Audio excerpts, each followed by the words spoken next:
and thanks for tuning in to the NASA SpaceX Crew-9 mission, a long-duration rotational mission to the International Space Station for NASA astronaut Nick Hague and Roscosmos cosmonaut Alexandr Gorbunov. I'm Ronnie Foreman, a senior commercial sales manager here at SpaceX, and I'm joined by NASA's Leah Cheshire. We are just under a couple hours away from the final approach and docking of Dragon to the International Space Station. Overall, this will be Dragon's 44th visit to the space station and its 13th human spaceflight mission to the orbiting lab. Looking back over the last 24 hours, launch day preparations started early for our crew members.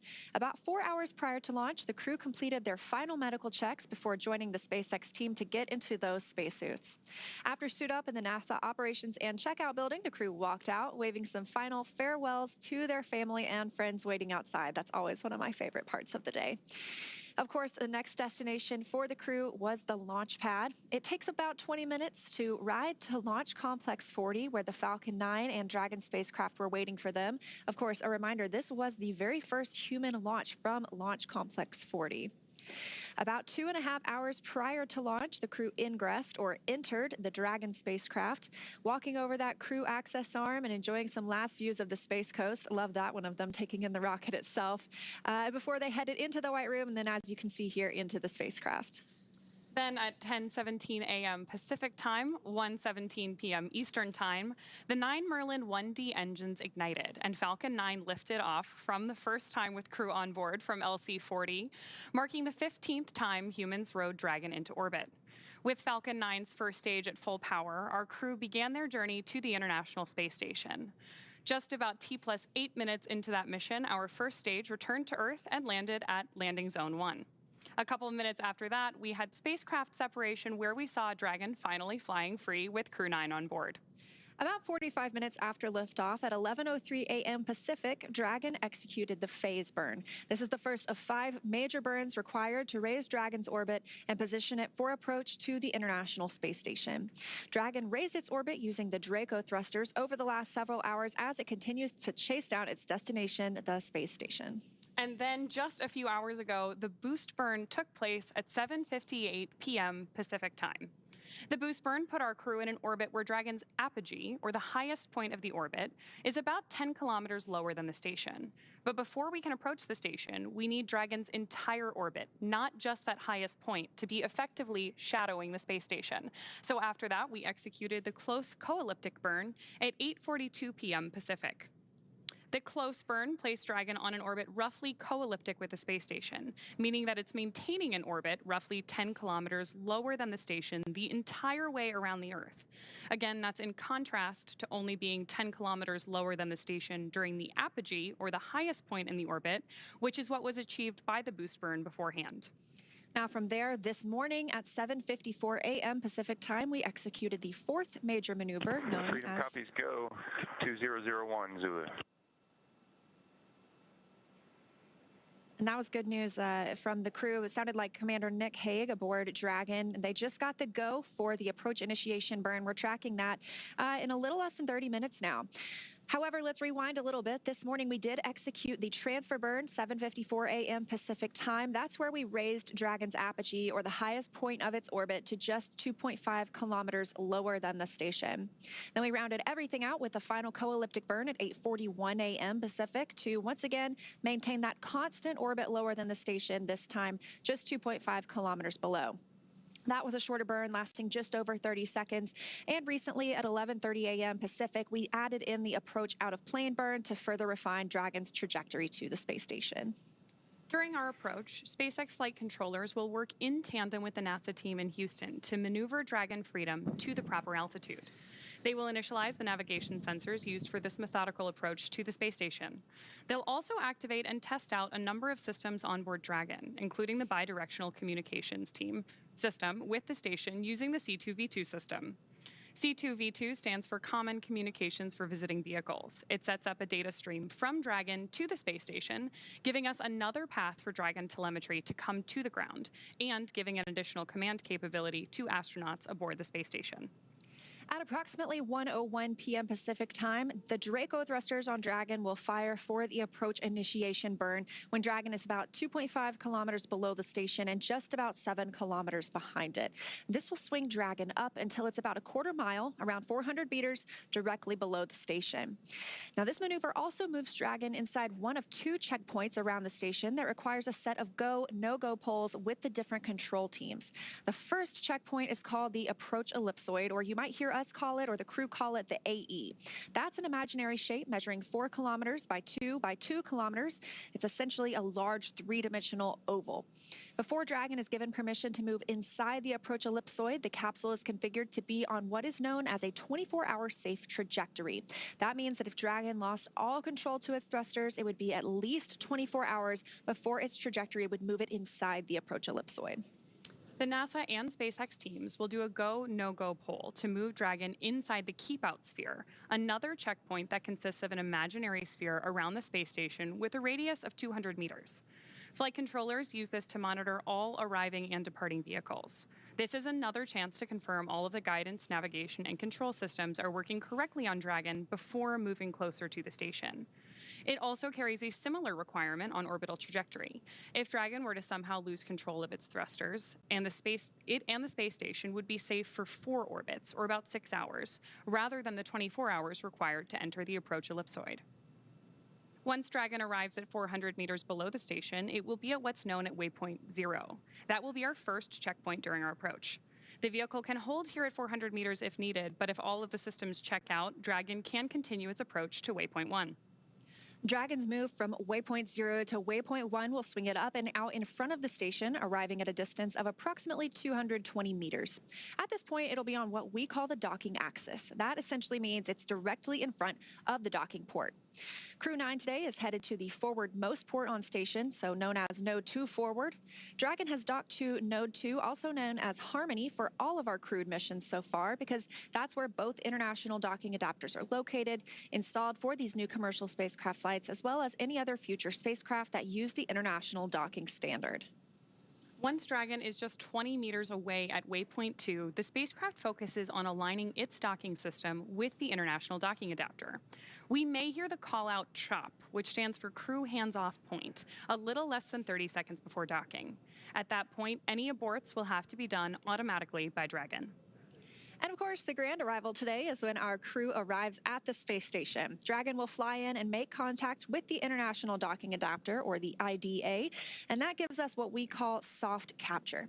The soft capture ring will then retract until sensors indicate it's time for 12 hooks to drive in place and give us a hard capture, and for firmly secure Dragon to its new home on the space station. Now, the station crew, namely Jeanette Epps, the NASA astronaut, will manually pressurize the vehicle, or the vestibule, and that's the area between the Dragon hatch and the station hatch. Meanwhile, the umbilicals that provide power, audio, and data connections from the station to Dragon are put in place. And then it'll be time for leak checks and hatch opening, which is currently timelined to come a little more than 2 hours following docking. So sounds like we are on target today for a docking around 4:30 p.m. Central, so 2:30 p.m. Pacific time. Everything looking great from Mission Control, but hard to imagine our Crew-9 astronauts have been in transit this entire time since they launched about 26 hours ago. Yeah, and they've had some free time to kind of do as they please on the space station. On Dragon. Now, they have the opportunity to eat some meals. They get out of those suits and the seats where we last saw them yesterday, get a little comfortable. You know, I heard they were looking out the window and enjoying the views. Obviously, who wouldn't? They also have a sleep period, and so they woke up a little bit before 3 a.m. Pacific time today. So they are already shifting their schedule to be a little more aligned with the schedule on the International Space Station. That also would not be a bad view to wake up to. We're getting some of those early views on your screen right now of the light just coming over the edge of the Earth, which is pretty exciting to see. Yeah, let's take a look. It looks like the International Space Station itself is now flying about 260 statute miles over Algeria. So as we get into more of an orbital daytime, we should be able to see Dragon approaching the station below it. And as we joined the broadcast today, that bright dot on the screen, that was actually the International Space Station from Dragon. So they have been able to see each other for a couple of hours now, which I know must be exciting to see your final destination in the frame. Yeah, that's great. And closer to our Expedition 72 crew coming together. Yeah, we will have 11 astronauts on board once Nick and Alexander arrive today. And in total, that puts us at 14 people in low Earth orbit, because we'll have the 11 on the International Space Station. And there's also a Chinese space station that has 3 more people on it. So 14 people off of the Earth right now. That's great. I'm certainly staying in close communication with them, both through mission control here at SpaceX and in Houston. And of course, these teams are monitoring different things. So far we've had Dragon, or the mission control team here in Hawthorne, monitoring the Dragon spacecraft itself. They've been doing that since launch yesterday, really since before launch yesterday, making sure everything was go for that on-time liftoff. Again, coming at 10:17 a.m. Pacific time. But over in Houston, we do have a whole separate team monitoring the space station itself. Now, they're monitoring everything from Dragon's trajectory to the solar arrays, making sure that they are locked in place. Right now, we have some crew members that are exercising aboard the space station. They'll be asked to refrain from exercise while the Dragon spacecraft arrives and that docking process begins, just so we don't impart any additional loads on the space station or on Dragon during that time. Great views on your screen now of mission control here in SpaceX. Of course, we have mission control staffed to follow the safety of our Crew-9 astronauts the entire time that they are on orbit, from liftoff from, again, Slick 40 yesterday, all the way through docking today, all the way through their return to Earth early next year with the full Crew-9 contingent on board. Now we're less than 20 minutes away from that approach initiation burn. That is also putting us in what we call proximity operations, and the International Space Station is already transitioning into that time frame, but we'll also hear some call outs to configure the big loop. So what we hear on the ground, we've heard Dragon to ground this entire time. We really haven't heard the calls from the crew aboard the International Space Station down to the ground, but once we configure the big loop, it puts everybody on the same communications channel so that they can all talk at the same time as we get into these integrated operations. One of the cool things about a mission like this really is that we are in touch with people around the world supporting these astronauts. So the big loop, depending on how you define it, is really pretty big, including mission control here in SpaceX, of course, NASA Houston, and the International Space Station. Now, while we wait for our next milestone, let's take a moment to meet our crew. U.S. Space Force Colonel Nick Hague is your Crew-9 commander. He was selected by NASA as an astronaut in 2013, and this is his second spaceflight to the International Space Station. In 2018, he and his Soyuz crewmate experienced a catastrophic rocket booster malfunction after launch. They were forced to abort, but landed safely. 5 months later, Hague launched on another Soyuz and served as flight engineer for expeditions 59 and 60. He spent a total of 203 days in space. SpaceX Freedom from Seat 2, contact. Loud and clear, Nick, from C2. I've got you the same.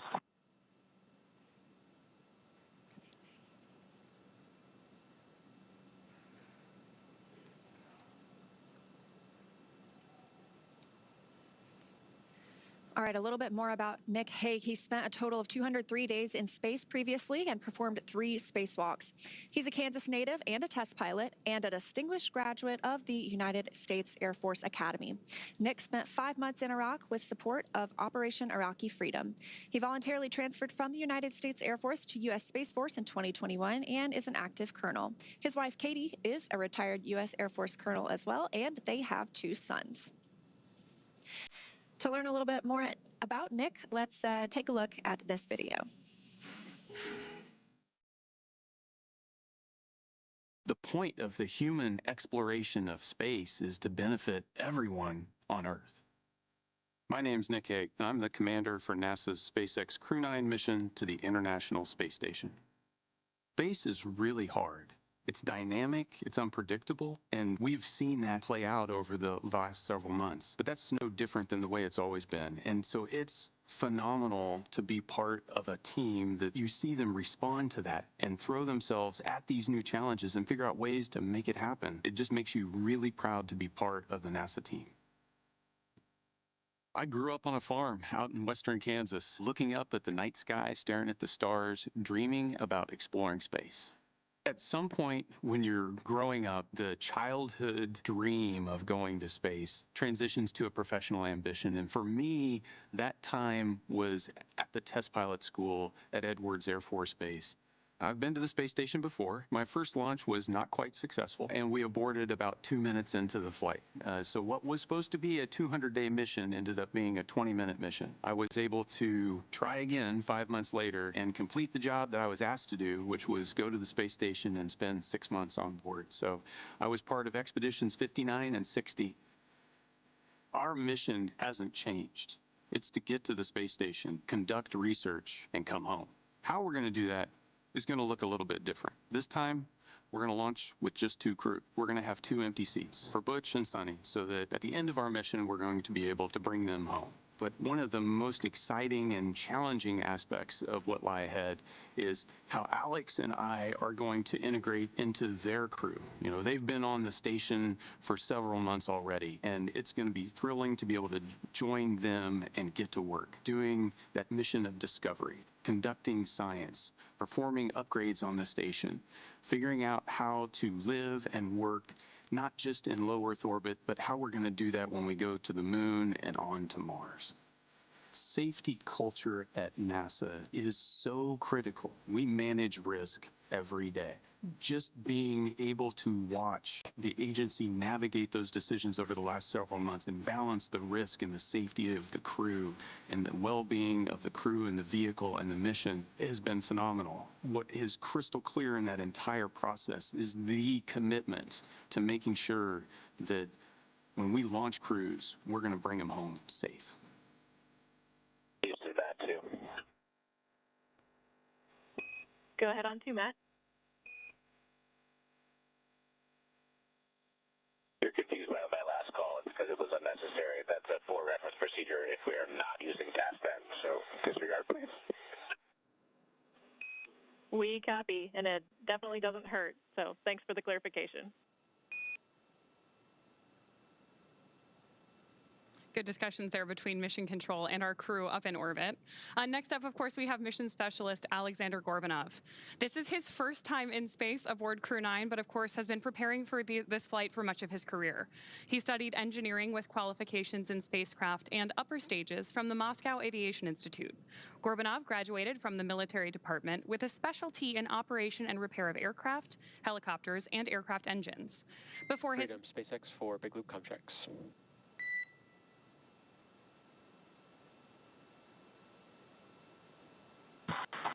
Freedom's with you. All right, I can confirm that the bidirectional link has been established. You are go to change your push-to-talk destination to ISS and initiate a comm check with SpaceX, Houston, and station. And copy that. And then just for clarity, stay on this the rest of the time. Affirm, I will be with you on space to ground the rest of the time through docking. Okay, copy. So I want to talk to you. You're on space to ground. Otherwise, from here on out, after we do the comm checks, we'll press with big loop comm, or like we're going to do the suitlink checks over space to ground. Space to ground. So everything will be big loop from now on, just so you don't have to switch back and forth. So we have Dragon to ground and space to ground. We'll use big loop, which is space to ground, so you can keep it configured to ISS as your push-to-talk destination for the remainder of approach. Okay, just making sure. All right, switching over.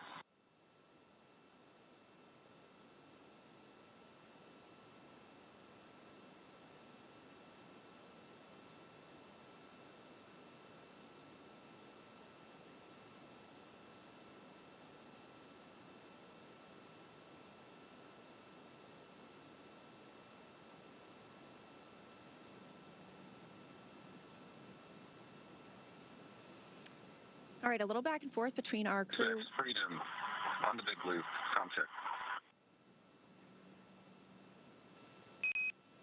SpaceX has you loud and clear on the big loop. How me?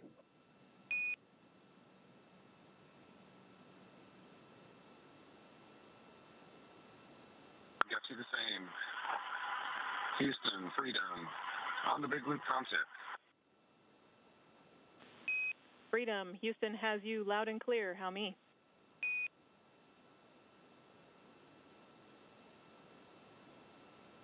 Catch you loud and clear, Houston. And station, Freedom, comm check on the big loop. Freedom, this is Station, we've got you loud and clear, Nick and Alex. We are waiting for you. Loud and clear. Can't wait to get there. And tally ho, we got you in the window.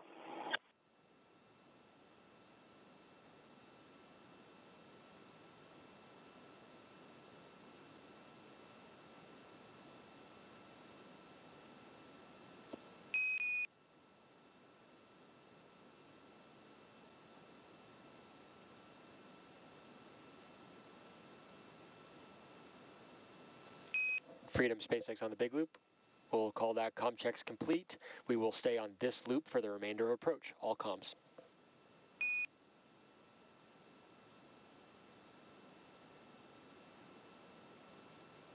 Freedom copy. Big loop comm from here on out.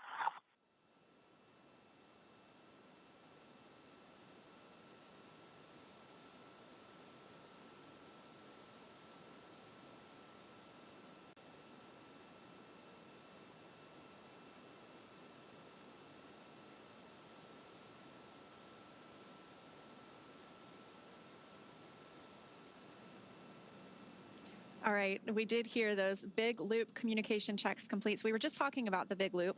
That is essentially this communications loop that allows all 4 parties to speak with each other at the same time. So for the past 24-ish hours, Dragon has been speaking to the core here in Hawthorne, but not radioing anything to the space station. And the space station has been speaking with the Capcom, or the capsule communicator in Houston, but not necessarily talking to Dragon. So once we get into these proximity operations, when Dragon is getting closer to the space station, that allows us to configure this loop where everyone can talk to each other at the same time. And we did hear that both Dragon, Freedom, and the space station are pretty excited to be able to see each other. So we are, again, coming up on that approach initiation burn that's really going to set things into motion this morning in just about 9 minutes now. It's really exciting. And you can also hear that enthusiasm from the astronauts on board the International Space Station as they make that confirmation of contact over the big loop with Crew-9 on board Dragon right now. Returning a little bit to the history of Alexandr Gorbunov's path to flight today. Before his cosmonaut selection in 2018, he worked as an engineer for a rocket space corporation and helped support cargo spacecraft launches from the Baikonur Cosmodrome. Let's hear a little bit more about his career from Alexandr himself.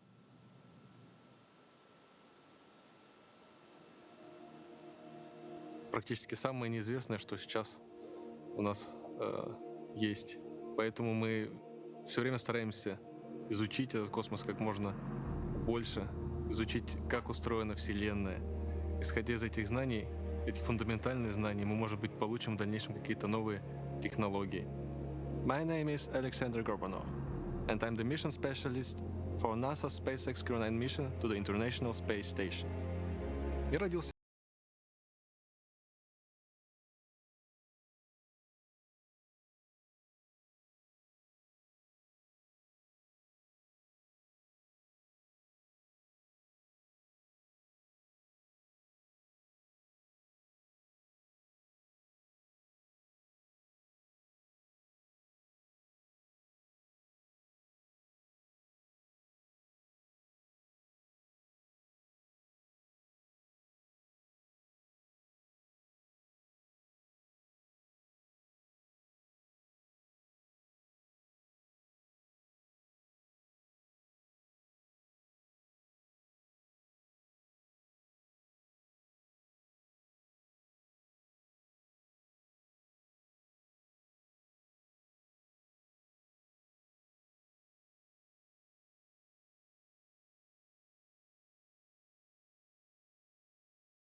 before we got to today to make sure we were launching Dragon and this new crew to a fully functional orbital laboratory. After the post-sleep period this morning, the crew got right into preparing for Dragon arrival. NASA astronauts Matt Dominic and Mike Barrett will be in the station's cupola, that bay window looking down on Earth, using special software to track Dragon's approach and make sure it's staying in the expected zones. Once Dragon is docked, Jeanette Epps will be primed to move right into hatch operations. She'll start by opening the large hatch at Node 2 forward, giving her access inside the pressurized mating adapter. The crew will then have to pressurize the vestibule. That's the small space between the hatches on Dragon and the space station. That vestibule is exposed to vacuum prior to docking, so the crew will need to fill it with air and make sure its pressure is nearly equal with the atmospheric pressures on Dragon and on the station. Epps will use a small valve on the station's hatch to slowly introduce air into the vestibule. Flight controllers here in Houston will monitor the pressure and temperature readings inside and verify that everything is leak-free before we get ready to open up the hatches. Of course, preparation began prior to crew arrival to make sure they have somewhere to stay.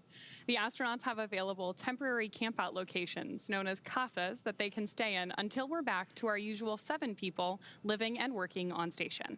Yeah, so we're excited to get those 2 new crew members aboard and bring Expedition 72 up to 11 crew members for handover. So this is what Expedition 72 will look like once we have our Crew 8 return next week. These crew members arrived, obviously we have Butch and Suni who arrived on Starliner, we have Nick and Alexander who are arriving today on Dragon, and then we have our other 3 crew members, including NASA astronaut Don Pettit, who arrived just a couple of weeks ago on a Soyuz spacecraft, and they are part of Expedition 72. I can't believe we're already up to 72 expeditions now, but we have had humans living and working in space for over 23 years continuously now. So if you are under 23 years old, there has never been a day of your life when all humans have been on the Earth at the same time, which sounds like that's awesome. It's so sci-fi. It sounds like that's the future, really cool. But yeah. It's now. So right now, that Expedition 72 crew aboard the station is awake, and they are preparing for Dragon's approach, and they sound pretty excited about it, too. Yeah, they do. Speaking of Dragon, development of Dragon for crew started with Dragon carrying cargo. Dragon was designed from the beginning for flying humans to space, so much so that even the first Dragon had a window. Before we could fly humans, teams implemented a number of design upgrades to make sure both Dragon and Falcon 9 are suitable for flying people. Then we put both vehicles through thousands of tests to prove their safety. Dragon is capable of carrying up to 7 passengers to and from Earth orbit and beyond. It is the only spacecraft currently flying that is capable of returning significant amounts of cargo to Earth, and is the first private spacecraft to take humans to the space station. Dragon is fully autonomous, which means it can basically fly itself, but also features full manual override capabilities in case of an emergency. Now, we did just hear that the approach initiation burn just started, so that is about a 90-second burn. It did come a couple of minutes earlier than we were expecting it today, but so far it seems like everything is going well, and we are standing by for the burn completion. Again, this is really going to set things into motion for us today. This approach initiation burn moves, it happens when Dragon is about 2.5 kilometers below the station, just about 7 kilometers behind it, and that'll swing Dragon up until it's about quarter mile, which is about 400 meters directly below the station. And of course, each one of these maneuvers are about very gradually approaching station with Dragon, just to make sure that we approach slowly and carefully. Even though these vehicles look like they're moving quite slowly relative to each other, each one is traveling more than 17,000 miles an hour. Freedom SpaceX on the big loop. Nominal approach initiation maneuver complete.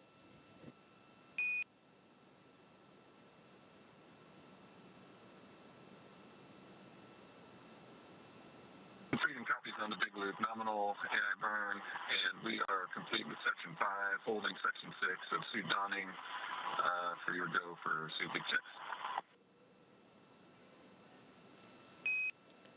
SpaceX copies, holding in Section 6. We'll give you a go for suit leak checks shortly.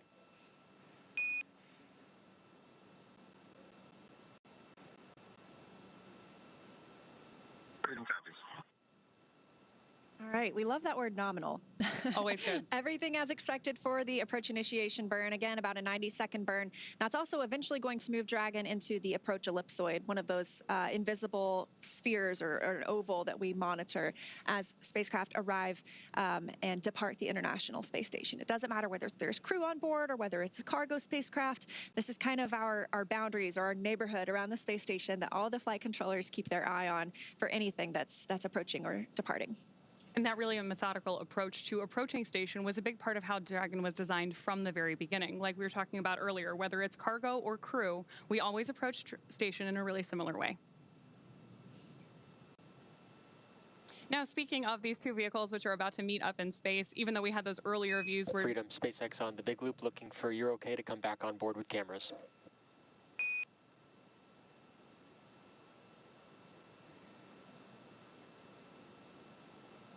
Freedom. Yeah, we're good with that. Apologies for not having you come on board earlier, but welcome aboard. Copy. Good news there that we should soon be getting views of our Crew-9 astronauts on board Dragon, suited up and ready to approach the station. Yeah, I'm pretty excited that we did hear they were putting their suits back on earlier, and so they're going to get into some leak checks and make sure that everything is safe. They'll keep those suits on for the remainder of the approach to the International Space Station, all throughout docking. And then once we complete the docking and we're successfully attached to the space station, they'll have a chance to get out of those suits and probably into their flight suits or something else while we work to pressurize that vestibule and before we open the hatch. So again, we're targeting docking today around, let's see, I believe 1:30 p.m. Pacific time. Getting close. I'm trying to work on my time zones, but I feel like I'm in a bunch of different places. Well, we're communicating with a bunch of different places between here, Houston. Obviously, we've got the station on Greenwich Mean Time, so we're jumping around across the world a little bit. But the good news is that for our Expedition 72 crew, Dragon is getting bigger in the window as it gets ever closer to the ISS. But Dragon's actually pretty big to begin with. The Dragon spacecraft and its trunk stand over 26 feet tall. There are 2 windows on the spacecraft, plus one under the nose cone. The nose cone opened shortly after launch, so if you were with us yesterday, you heard us call out that major milestone, which allows us to expose the forward bulkhead thrusters and docking mechanism that will connect with the International Space Station. Dragon's trunk holds solar cells, which power Dragon while it's in free flight, and the trunk can also carry unpressurized cargo to the station. Now, Dragon has 16 Draco thrusters that can be used in space to help navigate the spacecraft to its destination, each providing 90 pounds of force, which really takes you a long way once you're in the vacuum of space. That doesn't include the 8 Super Draco thrusters used for an abort, which are no longer active once the crew is in orbit. Dragon has played a significant role in advancing our future in space by safely transporting crew to and from the space station. There are currently 4 Dragon spacecraft supporting human spaceflight missions that have docked to the station: Endeavour, Resilience, Endurance, and Freedom. Crew-9 are on board Freedom today, which previously flew NASA's SpaceX Crew-4, in addition to the commercial Axiom missions AX-2 and AX-3. Altogether, the reusable Dragon spacecraft have completed 8 human spaceflight missions on behalf of NASA and visited the station 42 times under NASA's commercial resupply and commercial crew programs so far. As we mentioned earlier, Crew-9 is Dragon's 15th human spaceflight mission since 2020. Now, that includes these commercial crew program missions for NASA, as well as the private astronaut missions with Axiom, Inspiration 4, and Polaris Dawn, which recently launched. And that is when Dragon became the first private spacecraft to take humans to the International Space Station with Demonstration Mission 2 in 2020. Now, you might be wondering, what do the astronauts do once they get to the International Space Station? And I can tell you they stay extremely busy. So over the last 23 years, crews aboard the space station have completed thousands of scientific and educational experiments, and Crew-9 is prepared to add to that growing number. Crew-9 will conduct hundreds of science experiments and technology demonstrations during their mission. And they will spend several months, I think about 5 months, working on the orbital laboratory. Yeah. Of course, having more crew members on board significantly expands the amount of research that we can conduct. And this crew will conduct new scientific research to prepare for human exploration beyond where we're at now in low Earth orbit and benefit humanity on Earth. Experiments include studies of blood clotting, effects of moisture on plants grown in space. SpaceX on the big loop for suit leak checks. We're going to wait to perform the suit leak checks until the other side of an upcoming TDRS handover, so I'll be back with you in about 6 minutes to step into suit leak checks.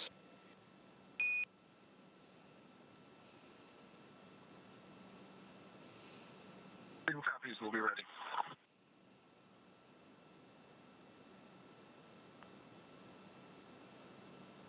Good news from Mission Control there that we are about to step into those suit leak checks, but we are expecting a slight communications gap in our TDRS coverage. That's the call out you heard, that we're expecting a little bit of a handover with that system.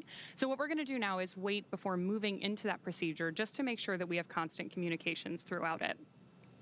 Speaking of things that are happening constantly, back to our experiments on board the station, we're also going to be studying vision changes in astronauts.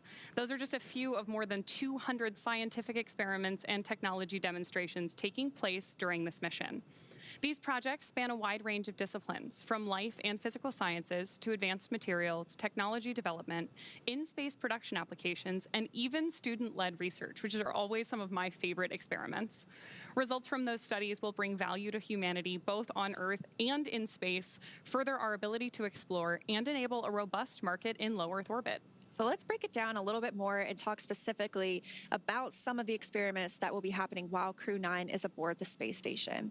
The megakaryocytes orbiting in outer space and near-Earth research experiment investigates how environmental conditions affect the development and function of megakaryocytes and platelets.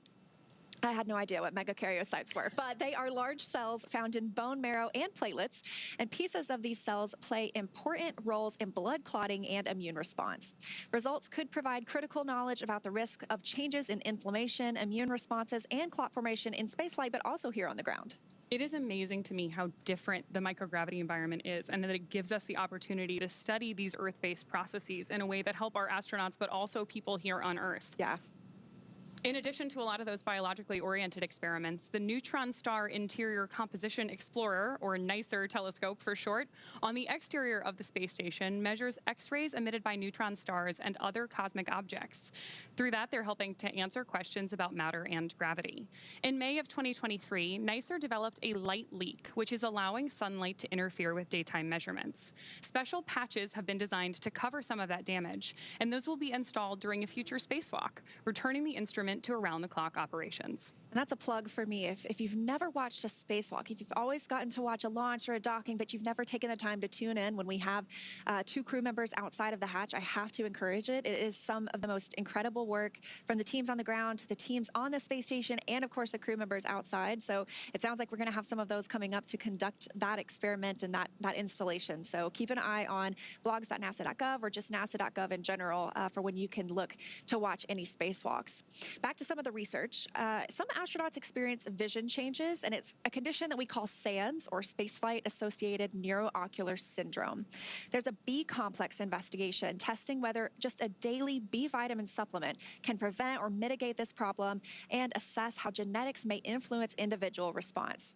Now, one of those variations could be related to a metabolic pathway that requires B vitamins to function properly. And when we have inefficiencies in this pathway, it can affect the inner lining of blood vessels, and that can result in leaks that actually may contribute to vision changes. So providing B vitamins that are known to affect blood vessel function positively could minimize issues in who we find to be genetically at-risk astronauts. As people travel farther from Earth for longer, growing food also becomes increasingly important. Scientists conducted many plant growth experiments on the space station using its veggie hardware, including Veg-01B, which demonstrated that outrageous red romaine lettuce is suitable for crop production in space. Plant Habitat 07 uses this lettuce to examine how moisture conditions affect the nutritional quality and microbial safety of plants. The advanced plant habitat controls humidity, temperature, air, light, and soil moisture, creating the precise conditions needed for this experiment. I absolutely love the veggie experiments. I think they're some of the most visual experiments that we have on the International Space Station. We have grown everything from zinnias. I don't know if you recall when... Those are beautiful photos too. They're so beautiful. If you haven't seen them yet, astronaut Scott Kelly, he spent about a year in space, and he grew some zinnias and took some beautiful pictures in the cupola. And it's just such an amazing contrast of, Earth and space, and it's so... You can hardly, you can't live in just outer space, and here are these beautiful zinnias inside our beautiful habitat of the space station. So those are amazing. And they've also grown some chili peppers, which hatch chilies are my favorite. So this is my favorite experiment that's ever been done on space station, just because I think it would be fun to get to grow something and then eat it in space. Yeah. And of course the lettuce too. Everybody loves a fresh salad. So, oh yeah. I won't say everybody, but I do. Now, there are currently nine astronauts and cosmonauts living aboard the International Space Station. They are Expedition 72. Of course, that includes the 4 Crew-8 members. They arrived in March 2024, and we expect them to return sometime next week. We're still looking at dates and weather and things like that. But stay tuned to nasa.gov for the latest updates on their return. That includes NASA astronauts Matt Dominic, Michael Barrett, and Jeanette Epps, as well as Roscosmos cosmonaut Alexandr Gorbunov. So when Alexandr Gorbunov gets there today, we'll have 2 Alexanders on board. And of course, on the Soyuz spacecraft that launched just a couple of weeks ago, we have NASA astronaut Don Pettit, and then Roscosmos cosmonauts Alexei Ovchinin and Ivan Wagner. And a really fun fact about Alexei. Freedom SpaceX on the big loop for suit leak checks.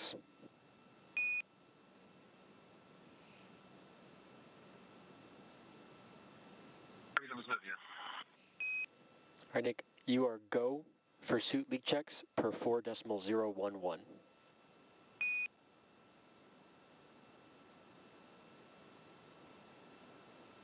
Go for suit leak checks.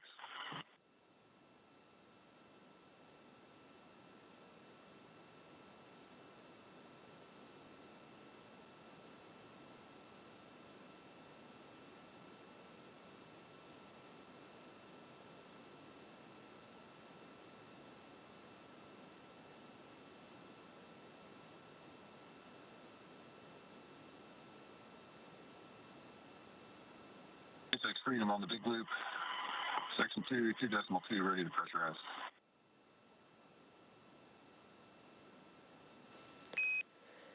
SpaceX is with you. You are go for commanding 2.3. Initiate suit leak check.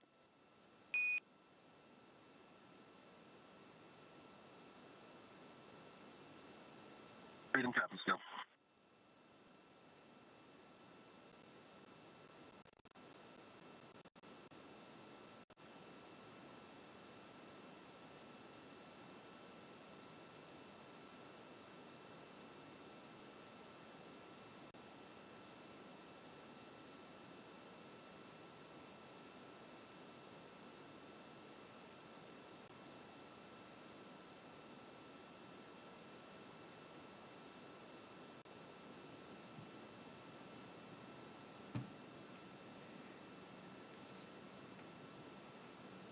Good news there that our suit leak checks are well underway.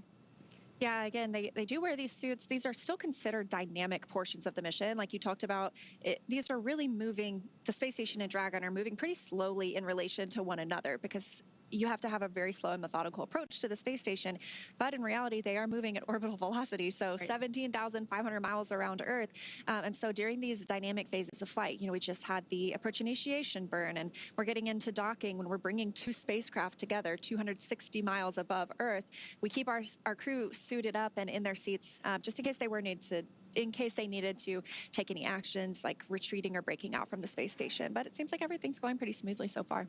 Yeah, everything is going well today, but one of the cool things about the suits that the astronauts are putting on right now and doing those leak checks on is that they really are designed to keep the astronauts safe in the event of an emergency. The material and everything on board the suits is designed for the off-nominal case, so that even though hopefully everything goes the way it is today, really nice and smooth, we're ready for those off-nominal scenarios if they were to occur.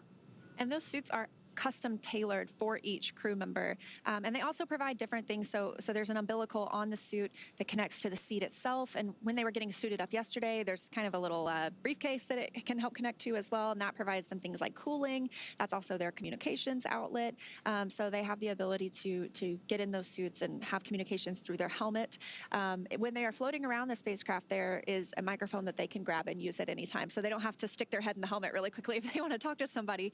But it does allow continuous communication for the crew with anybody here on the ground. Which is great, because that's how we're able to hear them through the big loop right now. But once they get to the space station, those IVA suits, which stands for intervehicular activity suits, won't be needed anymore. So once they're out of their suits and ready to go on board the ISS, those Dragon spacesuits will stay on board Dragon for the remainder of the mission. Yeah, and it's very interesting. There's quite a difference between the IVA or intravehicular activity suit, like you mentioned, and the EMU, the extravehicular mobility unit. An EMU is when you think of a spacewalk, and NASA astronauts out on a spacewalk and the International Space Station, you see a bigger, a bulkier suit. That's an EMU. But of course, we did see just a couple of weeks ago the first commercial spacewalk with with a new developed spacesuit, and that was still considered an IVA suit. Is that correct, or is it considered? That's an EVA suit. Okay. So it's basically an evolution of SpaceX's IVA suit that was designed specifically for the Polaris Dawn mission in support of that first commercial astronaut spacewalk that has ever been done, which was just, to me, so exciting to see. Because like you mentioned earlier, the spacewalks are, to me, the most exciting part of human spaceflight. You have this amazing communication between the astronauts outside of either the ISS or the capsule, working together, communicating with the ground. And it was great to see that not just on station, like we've seen it many times before and hopefully many times in the future, but also on board Dragon. Now, again, we did lift off on time yesterday. Just freedom on the big loop. 2 good suits. SpaceX copies and concurs. At this point, we'll consider 4.011 complete, and that should also mean 4.010 complete. We're tracking the same. All right, good news. 2 good suit leak checks. That coming from NASA astronaut Nick Hague, who's the commander aboard Dragon right now. Again, 2 suits. It's he and Roscosmos cosmonaut Alexandr Gorbunov. So we're bringing the station residents up to 11 today. I feel like that's going to make station kind of a party for at least the next couple of days. Yeah, absolutely. Wow, check it out. That's the International Space Station, our home in low Earth orbit, and the destination of Dragon today. This point of view coming from Dragon itself. Now, we did hear earlier that the crew aboard the space station can also see Dragon at this time. So as we get a little bit closer, we might be able to see Dragon from the station as well. And we're getting great views right now inside of Dragon, looking up at those screens as our 2 crew members begin to approach the ISS.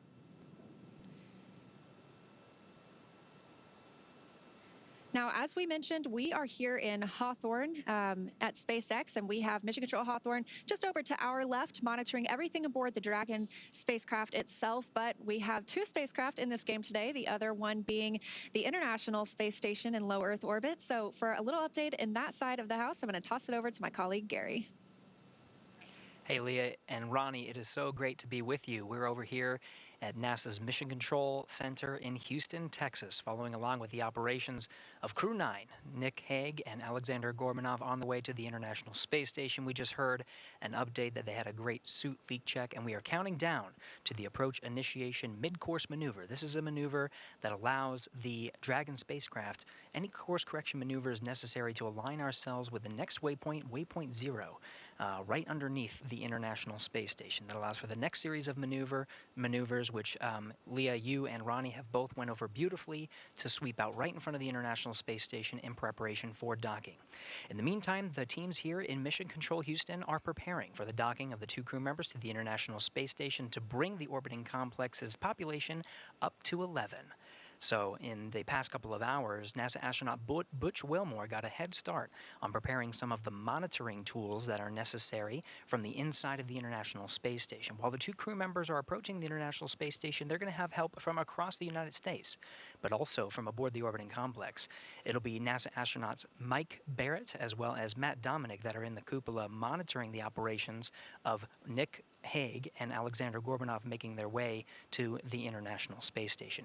Here in the room, though, we're following along. Teams are led by the flight director Marcos Flores, who is leading the teams here for the docking operations. The voices that you're going to hear from Mission Control in Houston is Tess Caswell, one of the Capcoms. Sitting next to her is NASA astronaut Nicole Mann.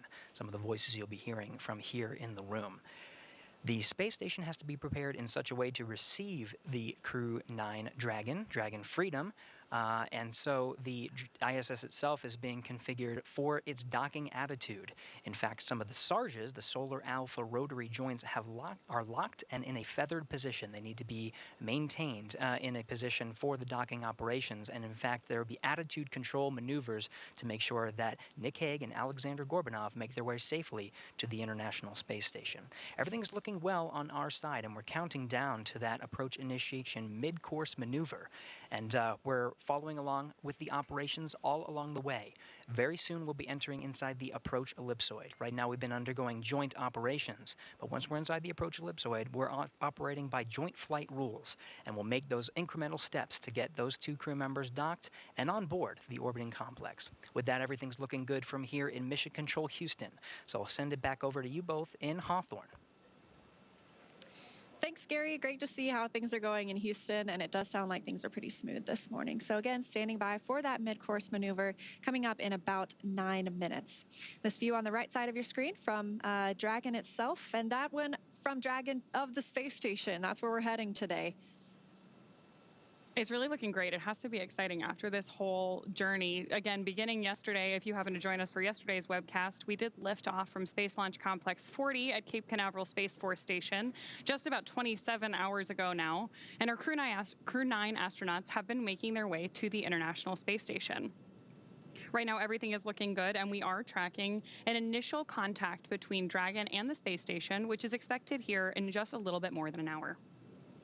If you take a look inside, you can see those 3 crew displays. That's how the crew is monitoring their approach to the International Space Station. They were able to watch the launch and rendezvous all the same way. They do not need to take command over anything during this time. They do have the ability, though, if needed, to take command, but it is a fully autonomous ride. And then on the left, you can see Dragon from the International Space Station. Let's take a look. It looks like they are flying 269 statute miles over the Tasman Sea in an orbital daytime. Great views here of both vehicles on your screen. Again, if you are just joining us, that is Dragon on the left-hand side and the ISS on the right. Of course, as we get a little bit closer to docking, Dragon's actually going to swing up in front of the station to approach the Harmony module, which means that as great as this view of Dragon with the Earth in the background is, we are not going to have it as we get closer to docking because we are going to move up into that approach axis. And once Dragon gets to the Harmony module, it'll be docking on the Node 2 forward port. That's the most forward port on the International Space Station. There is another that is the Zenith port, or that's the space-facing port, and that is where the Crew-8 Dragon is docked right now. So there'll be 2 Dragons for our crew members on the space station once Crew-9 arrives today.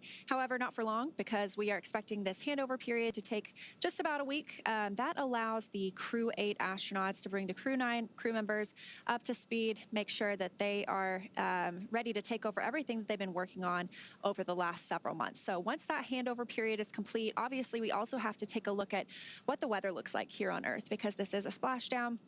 Need to make sure everything is good around the coast of Florida, whether that's on the Gulf side or the Atlantic side, whatever we choose to target for the return of Crew-8 before we send 4 crew members home. And that'll bring us back down to 7 people living and working on the space station. Now, we've had 9 most of the summer with Butch and Suni joining the space station crew, but once we say farewell to Crew-8, we'll be back down to 7, and we consider that typically like an average number or an average complement. I'm sure that if they wind up with any extra days for their handover there, depending on weather for splashdown conditions, that will be welcome for the crew on board, in no small part because, as you mentioned, we've had a couple of additional people above that standard contingent on station all summer, meaning there's a lot of scientific research that's been going on, and I'm sure a lot of very detailed handoff operations that need to take place.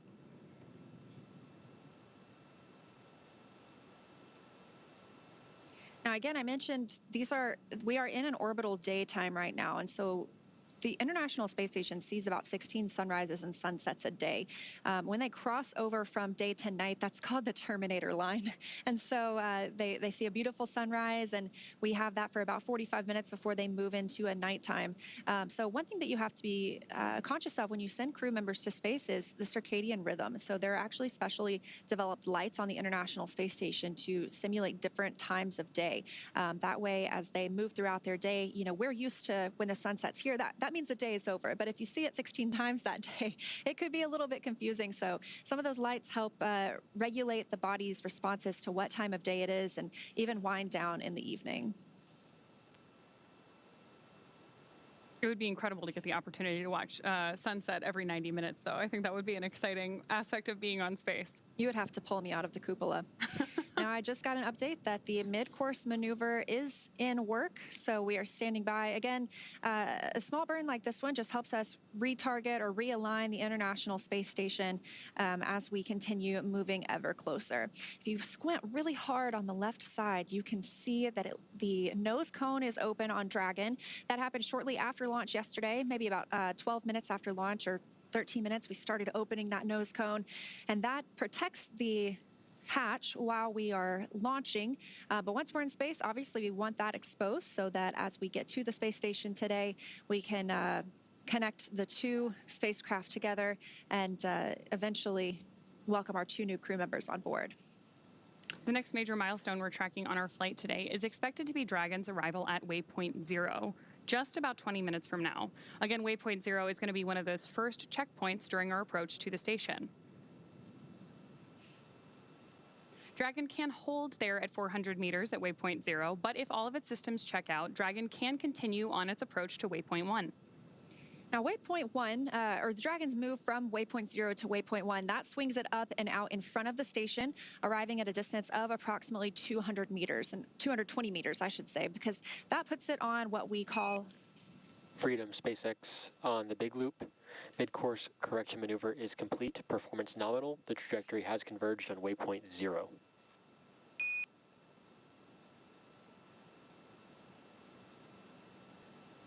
Good turn, converge to waypoint 0. All right, just as we were discussing, it really just refines that trajectory and it's putting them up toward waypoint 0. So that's our next major milestone. But once we move past waypoint 0 and to waypoint 1, again, that's about 220 meters directly in front of the space station. So that puts us on the docking axis, which essentially means it's directly in front of the docking port. And again, today they are headed to the forwardmost port on station. That is node 2 forward. So again, Dragon is docked to node 2. We call it Harmony for all of our crewed missions so far, because that's where both international docking adapters are located. And these are installed for new commercial spacecraft flights, as well as any other future spacecraft that use the international docking standard. These views we're getting of Dragon right now are incredible, with the clouds on Earth in the background. Yeah, let's take a look. It looks like they are actually flying 264 statute miles just north of New Zealand. So if we didn't have those clouds, we might have gotten a really beautiful look at New Zealand below. I'm sure they'll get plenty of chances over the next 5 months as they look out the cupola. Moving forward in our timeline today, once Dragon is only 20 meters away at waypoint 2, the spacecraft focuses on aligning its docking system with the International Docking Adapter, or IDA for short. We may hear the call out CHOP over the nets, which stands for Crew Hands Off Point, a little less than 30 seconds before docking. At that point, any aborts would have to be done automatically by Dragon. Of course, once we get that close to the space station, the next major milestone is crew arrival, so docking. Dragon will fly in and make contact with the International Docking Adapter, and that's what we call soft capture. That soft capture ring will then retract until sensors indicate it's time for 12 hooks to drive in place and give us the hard capture that will firmly secure Dragon to its new home on the International Space Station. The space station crew, it'll be mainly NASA astronaut Jeanette Epps, will manually pressurize the vestibule, or the area between the Dragon hatch and the station hatch. But I feel like we always see a handful of crew members floating in and out, helping out with that effort. I think it's a pretty exciting time for everyone when new folks arrive at the station. So while they're pressurizing that vestibule, the umbilicals that provide power, audio, and data communications and connections from the station to Dragon are put in place. And then it's time for the leak checks and the hatch opening, which is currently timelined to come a little more than 2 hours after docking. Again, targeting docking today around 2:30 p.m. Pacific time, so just about an hour from now.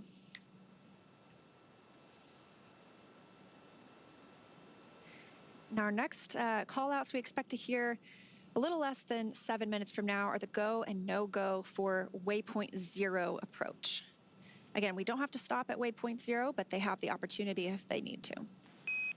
Station Houston on the big loop. Dragon range is approximately 1,000 meters. Monitor long-range approach per steps 1 to 4 in 1.102, Dragon approach and retreat monitoring. ISS crew is now back up for vehicle approach monitoring. Presentation copies 1.102, step 1.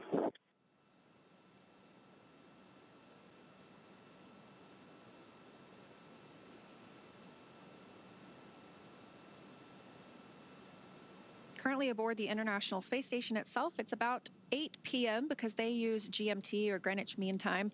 And so it is winding down most of the day for our crew members on orbit. However, like we mentioned earlier, NASA astronauts Matt Dominic and Mike Barrett will be in the cupola and helping to monitor the arrival of Dragon. But as we just heard, a reminder that really Nick and Alexander are prime for monitoring the arrival of their spacecraft. The crew on the space station could send any retreat commands to Dragon if they absolutely needed to, but we expect that our crew members inside the spacecraft itself would be primed for that.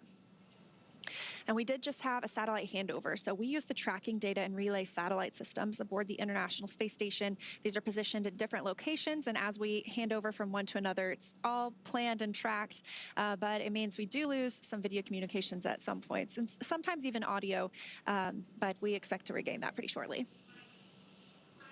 Right on time. They're back, yeah. We are, of course, tracking Dragon with a camera at the moment, so that means we're adjusting it manually periodically. So you may see it move around a little bit on your screen. But when Dragon does come back into view, you'll have a really good view of that forward, there we go, that forward nose cone open so that we can see that docking adapter, which is what, of course, we will use to mate to the ISS, first through that soft capture, then that hard capture. And then when we open up the hatch a couple of hours later, that is the section of the spacecraft that our 2 astronauts will move through as they join the Expedition 72 crew. I did just get a notification that we are inside the AE, or the approach ellipsoid.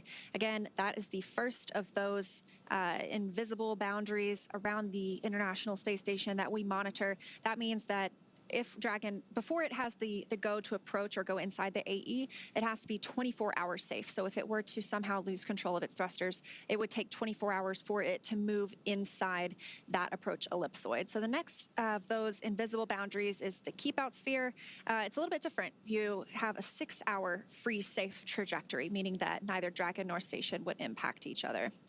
These views are pretty amazing, and they are coming to us from Cronus in Houston. That's one of our flight control team members in Mission Control itself. And so they are tracking Dragon, and you can see them moving the camera as they keep up with the spacecraft continuing to approach the space station. We've said it already on this particular webcast, but it's worth repeating that the approach ellipsoid is significant in large part because these vehicles are both moving so fast. Again, the approach ellipsoid is about 2 kilometers by 2 kilometers by 4 kilometers. But in terms of spacecraft orbital dynamics, that's actually pretty close, in no small part because both Dragon and the International Space Station right now are traveling more than 17,000 miles per hour, which also means they're orbiting the Earth roughly every 90 minutes.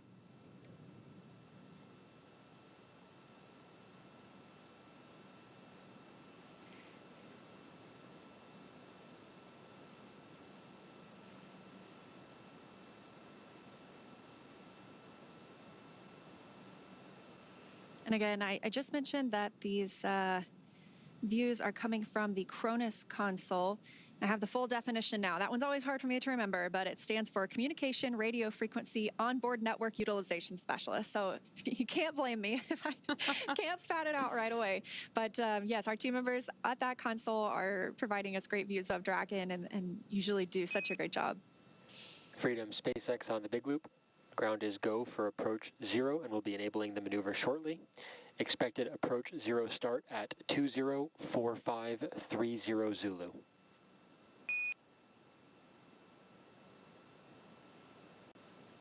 Freedom copies 204530 Zulu, and we see the flag.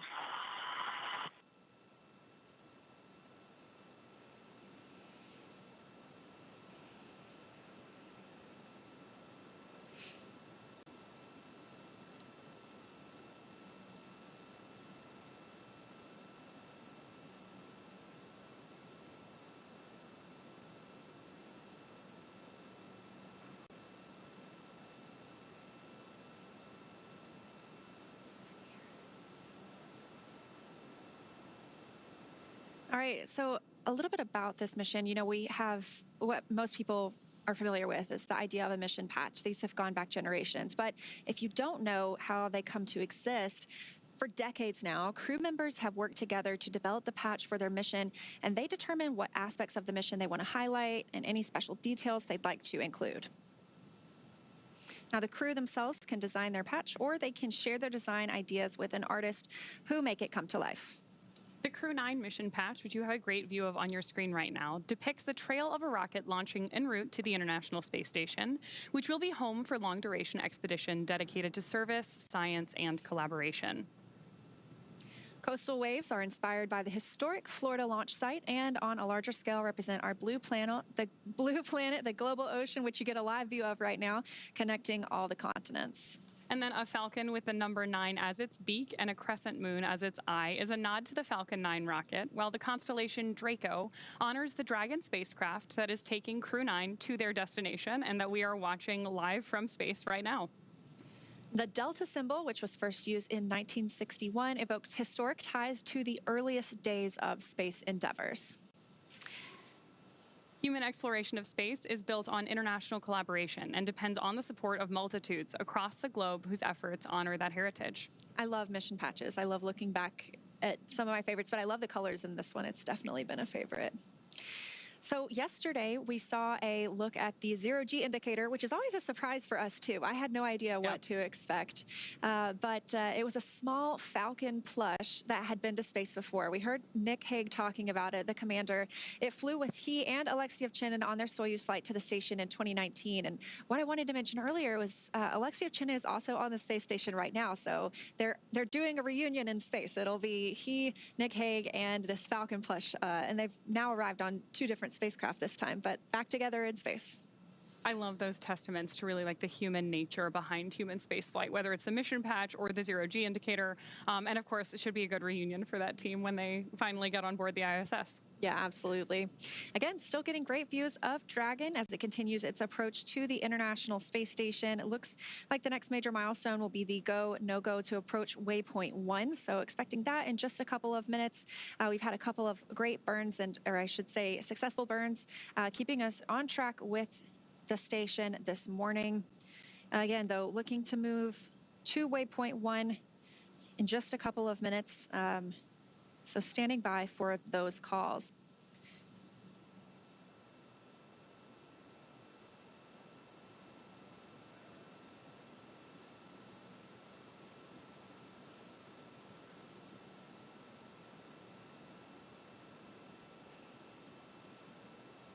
The zoom out we're getting on Dragon right now is really putting in perspective the size of the capsule relative to the Earth behind it. Yeah, absolutely. When you're zoomed in so close, and it's a testament to how good the cameras are outside the space station too. You could see every little detail almost, and they're still pretty far away. So they've not quite reached waypoint 0 yet. We're going to be waiting for that go no go for waypoint 1, as I just mentioned, in just a couple of minutes. But they are still a little bit away from the space station. Again, they'll be swinging up and out in front. So pretty soon we will lose those views of Earth behind Dragon as it becomes out in front of the space station. So we have to enjoy them now while we have them. Yes. All that being said, Dragon is still really moving pretty fast as it approaches the station. Just a couple of minutes ago, we heard the call out from Mission Control that they were about 1,000 meters away. And again, waypoint 0 is just 400 meters away. So we're moving pretty quickly considering how big Dragon and the ISS both are.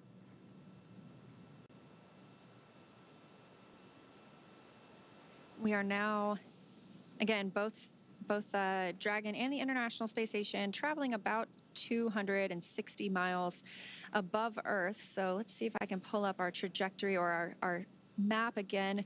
It looks like they are flying just over Kiribati. So that is in the Pacific Ocean. And they'll be moving south of Hawaii soon. But you can actually spot the International Space Station with your naked eye.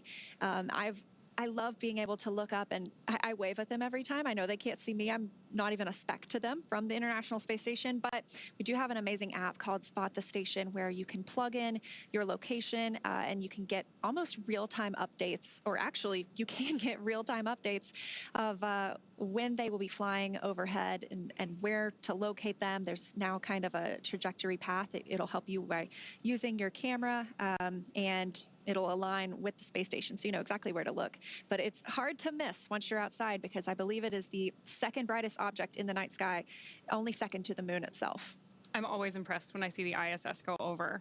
It is much brighter than you would expect it to be, so there's no mistaking it for a plane or anything like that. And obviously the Spot the Station app is really helpful in making sure that you don't miss it when you can see it. Truly, it is unmistakable. Once you see it coming over the horizon, you're like, that is definitely it. And part of that, really, the reason you can see it so well is because of the size of the solar arrays on it. So you can only see it in dusk and dawn when it is dark outside, but the sun is still reflecting on those solar arrays. So it is just like a bright, beautiful star coming across the sky. And like you mentioned, there's no blinking light on it. So when you see it, you know it's not a plane. This is where we will have, once these two arrive today, we will have 11 people living and working aboard the station.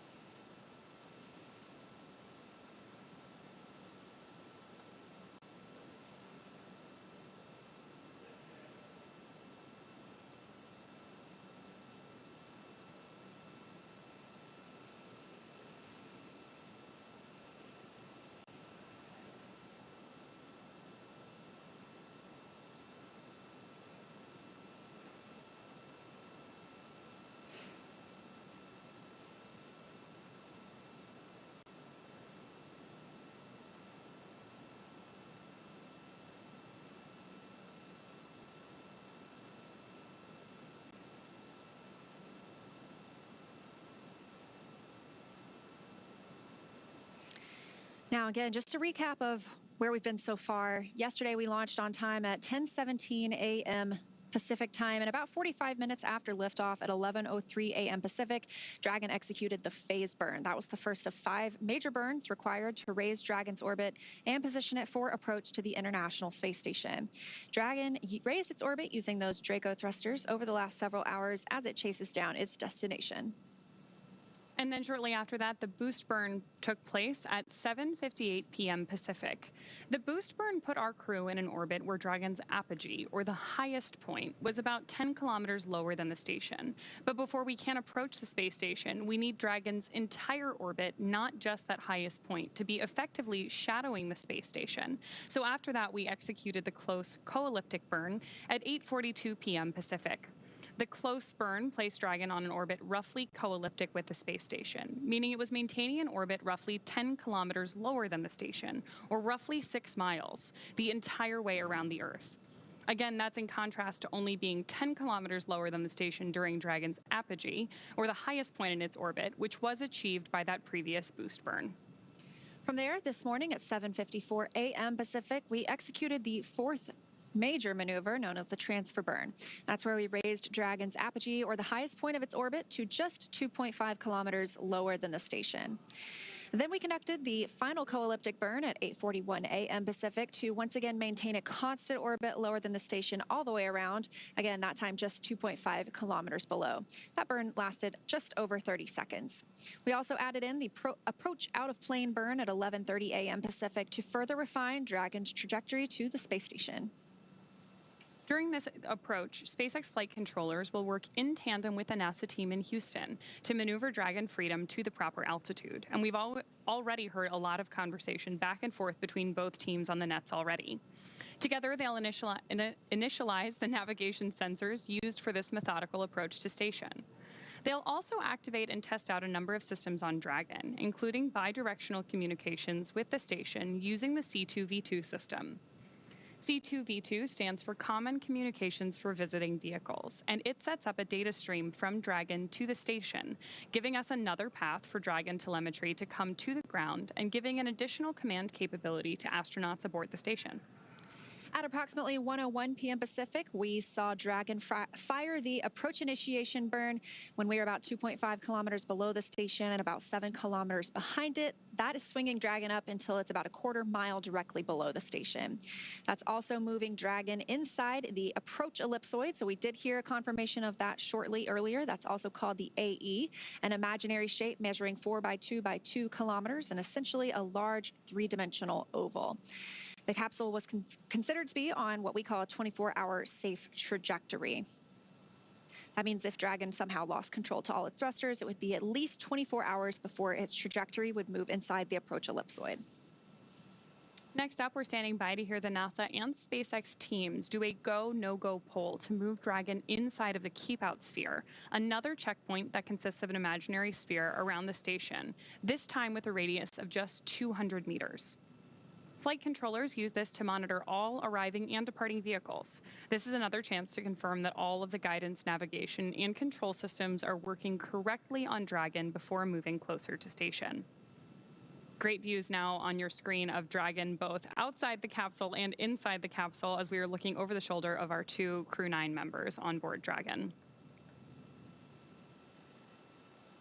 The keep-out sphere carries a similar requirement to the approach ellipsoid that if Dragon were to somehow lose control of its thrusters, it and the space station would be safe for 4 orbits, or about 6 hours, rather than the 24 hours required to enter the approach ellipsoid. Once Dragon arrives at 400 meters below the station, it will be at what is known as waypoint 0, and we're standing by for that confirmation now. That's our first checkpoint during our approach. The vehicle can either hold there at 400 meters, but if all of its systems check out, it can also continue on its approach to waypoint 1. And I just got an update as you were saying that we are now in waypoint 0. So now that we are here, we will move up to waypoint 1. That'll swing Dragon up and out in front of the station, arriving at a distance of approximately 220 meters. That'll put us on the docking axis, so that means we'll be directly in front of the docking port. And again, we're going to node 2 forward. That is the forwardmost port on station. Dragon is always docked to node 2, also known as Harmony, because that is where the IDAs are, or the International Docking Adapters, and that is for all of these commercial spacecraft flights, as well as any futures. Dragon SpaceX on the big loop. Approach 0 has started and trajectory converged on waypoint 1. Expect arrival at waypoint 1 at 2110.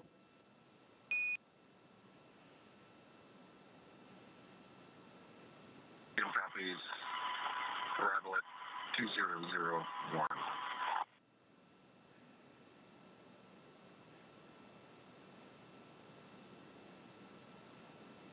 All right, confirmation from the Corps, the Crew Operations and Resource Engineer here in Hawthorne, to the crew aboard Dragon that they are indeed now at waypoint 0 and will begin moving up to waypoint 1.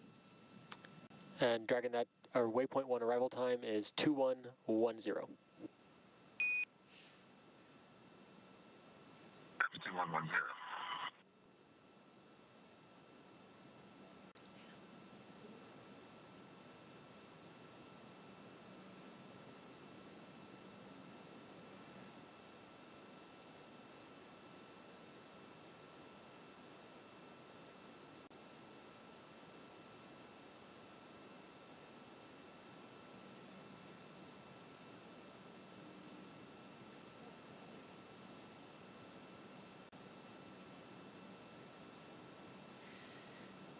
All right, confirmation. We did just reach the waypoint 0 milestone, and we are now heading up to waypoint 1. We'll be swinging out and in front of the space station, so enjoy those views of Dragon with Earth behind it, because we will soon be losing those as we will see Dragon with space behind it, bringing it out in front of the International Space Station. And it sounds like we can expect that arrival in about 22 minutes at waypoint 1. So to give us a little more of insight of what's happening on the space station side of things, I'm going to toss it over to my colleague, Gary Jordan in Houston. Gary, how's it going?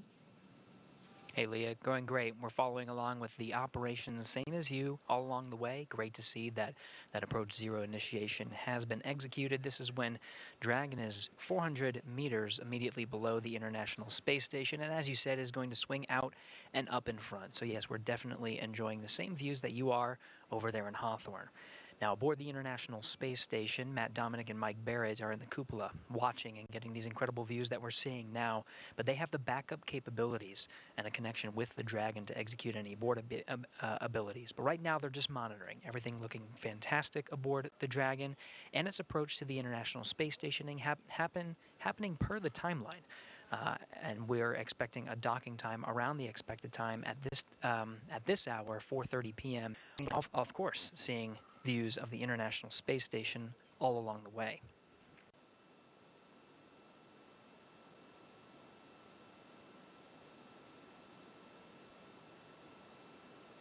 Now, a little bit more about what to expect once the Dragon moves in front of the docking axis. That waypoint 1 is right outside an area that's called the keep-out sphere. Now, outside of that, you're hearing these go, no-go polls, and we're providing updates of the joint teams that are working together to make sure that the crew is safely approaching the International Space Station, and all requirements are being passed before proceeding to go to the next milestone. That milestone of waypoint 1 is just outside the keep-out sphere. Once we're inside the keep-out sphere, which is about 180 meters away from the International Space Station from the docking axis, then we're in a new set of flight rules. We'll plan to pause at about the waypoint 2 marker. This is just about 20 meters in front of the docking axis. If everything looks good, it'll just be a short changeover in the mode to enable the final approach for contact and capture with the forward port of the International Space Station.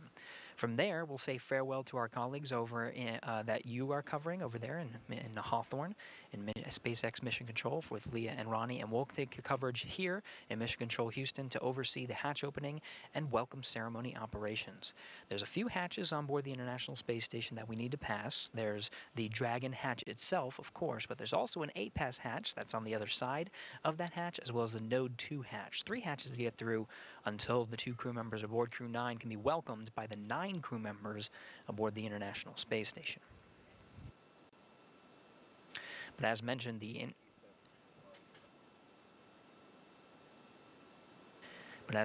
International Space Station is in the right configuration, the docking configuration, and will remain as such. The view that you're seeing on your screen where the space station is pointed, it will remain pointed in that position. You can see the solar arrays that are sort of the wings from this perspective of the Crew-9 Dragon Freedom vehicle. Those solar alpha rotary joints that control the solar arrays on the International Space Station have been locked, and they'll be in that position to avoid any uninterrupted communication and maximize our TDRS coverage views and the beautiful views we're getting from both the station as well as the Crew-9 Dragon, and minimize any interference with any of the thrusters that are on board. Now, in these the dual view you'll see the views from the station and the Dragon get incrementally interrupted. That's expected as both vehicles are traveling 17,500 miles per hour. Dragon cabin views are enabled by ground stations positioned strategically around the Earth. So we'll be sharing some of the views from inside the Dragon cabin as we get them, as they are beautiful views, and it's wonderful to see over the shoulders of Nick Hague and Alexandr Gorbunov the views of from the International Space Station that we're seeing now as Crew-9 Dragon passes over the Earth are covered by the tracking data and relay satellites. These are satellites that are positioned in a geosynchronous orbit approximately 23,000 miles from the Earth, whereas the vehicles we're seeing now are approximately 250 miles. Now you see we'll be having some intermittent loss of that video coverage. That's expected. As we orbit the Earth, the antennas will be hopping from one of the TDRS satellites to the other, and we'll be providing as much coverage as we can. During docking operations, we do make sure that our KU band frequency capabilities to provide the beautiful video that we see is maximized, but we will have incremental loss, and so we're experiencing that now as we continue with ground station coverage from the Dragon itself, providing these views of the International Space Station. As Dragon swings out and up in front of the International Space Station, we're starting to get views of that Zenith port, where the other Crew Dragon is docked. That's Dragon Endeavour docked to the Zenith port of the International Space Station. The Crew-8 astronauts on board will be welcoming Nick Hague and Alexandr Gorbunov soon after docking, but they'll begin a 7-day handover period until they undock at approximately October 7th is the date that we're currently tracking for the earliest opportunity for Crew-8 to undock and splash down off the coast of Florida, returning the 4 astronauts home and cosmonauts.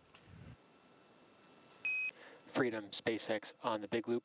We're going to be commanding an increase to our C2V2 rate.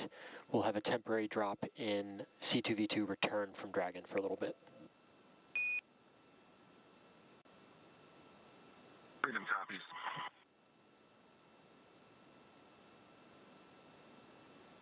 C2V2 is the common communication for visiting vehicles. The vehicles you're seeing now are not too far away, about 320 meters away from each other, just outside the keep-out sphere and swinging out and up in front of the station. Now, we talked about TDRS coverage and ground station coverage, but there is a link that allows the two vehicles to talk to one another. That's through a system called the Common Communication for Visiting Vehicles, C2V2. On board the International Space Station, NASA astronauts Matt Dominic and Mike Barrett are currently inside the cupola, getting some beautiful views of Dragon making its approach to the International Space Station, but they're also receiving data through this common communication link. Some of the data they're seeing of the range rate, and vehicle status and health are all being transmitted from the Dragon to the International Space Station. Status of that link will be provided over the Dragon to Ground and big loops, Dragon to Ground loops and big loops as we make our way around the Earth and continue with our coverage of the approach and docking.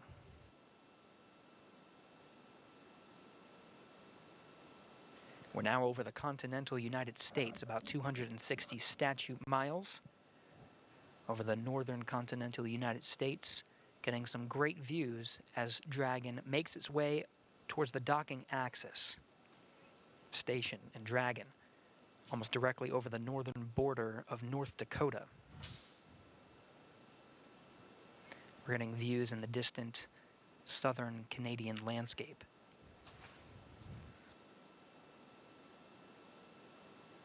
You can see Dragon moving sort of up from this view. These views provided by the external cameras that are mounted on the outside of the International Space Station.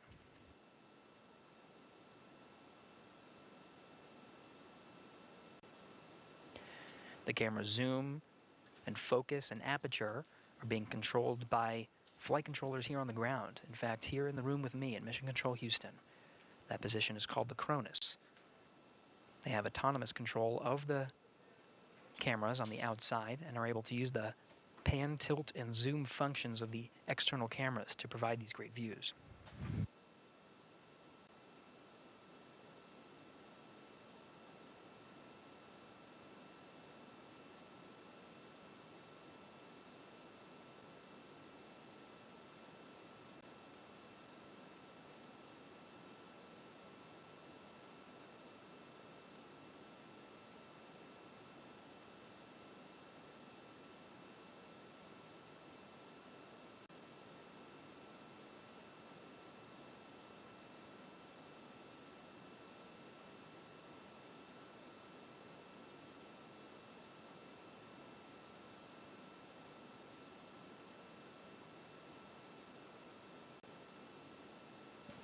We're closing in on 4 p.m. Central Time, 2 p.m. over there in the Pacific Coast, continuing to track Dragon's approach to the International Space Station.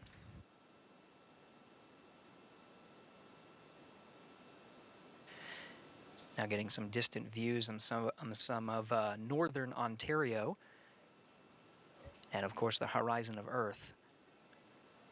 Now this view provided from the external cameras aboard station of Dragon with the nose cone open and the forward bulkhead facing the International Space Station. That provides the communication link, very strong link, and some of the forward bulkhead Dracos are now coming into view as Dragon becomes a little bit closer. We're just a little more than 300 meters from the station at this point.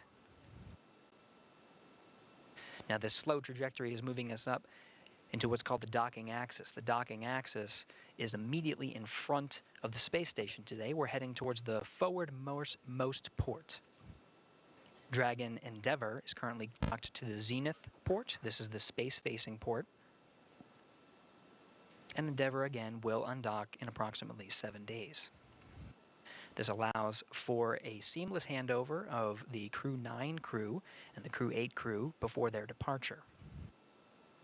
Endeavour is currently configured with extra seats for Butch Wilmore and Suni Williams, both NASA astronauts, who are scheduled to return aboard the Crew-9 Dragon, with those seats outfitted for emergency capabilities just in case. We're not going to be using them, though, because the Dragon and Freedom is well on its way to the International Space Station with those 2 empty seats. Upon Freedom SpaceX on the big loop, C2V2 transit rate increase is complete, so we're back with good comms.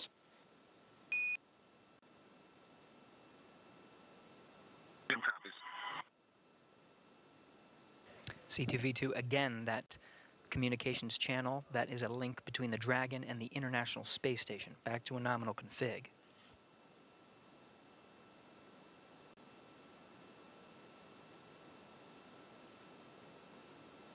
We're now past the top of the hour and approximately 10 minutes away from the expected arrival of waypoint 1.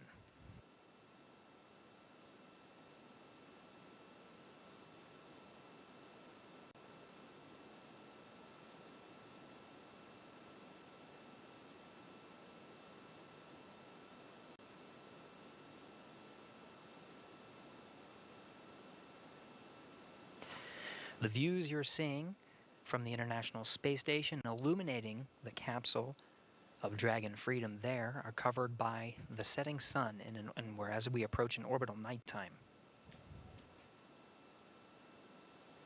As the station and Dragon Freedom pass over the western border of Quebec, the terminator line that separates daytime from nighttime is over the Atlantic Ocean. It'll be just a few minutes until the expected sunset, and we'll lose some of the views that we have currently of Dragon Freedom. Now we're getting a flashing light from the center hatch of the exposed forward bulkhead, thanks to the open nose cone. But that blinking light is called a docking light. We'll be seeing those views. As we enter into an orbital nighttime, we'll see some of the navigation lights lit up. This includes the starboard light and the port light, starboard being green, port being red. That will show the relative position and orientation and attitude of Dragon as it makes its approach to the station.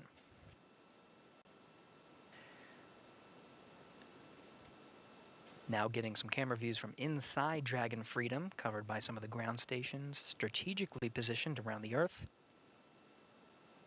On the center console there, you can see the trajectory of Dragon as it approaches waypoint 1. This will be right when it's right in the middle there. But the trajectory that you see that's curved is part of potential breakout maneuvers, which would be calculated at any point in Dragon's approach to the International Space Station to ensure the safety of the crew.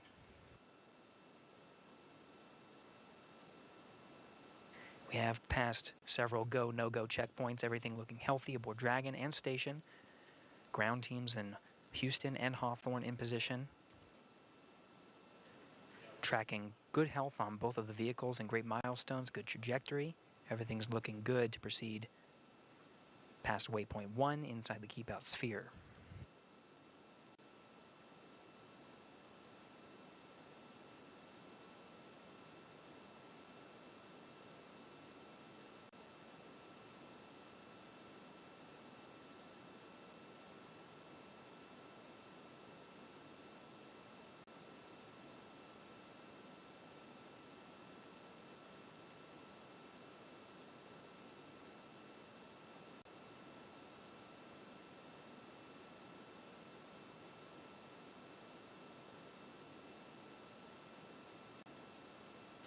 In the view on your right, we're starting to come up on a view of the International Space Station from the docking axis. Not quite there yet. We're expected to be there in about 6.5 minutes.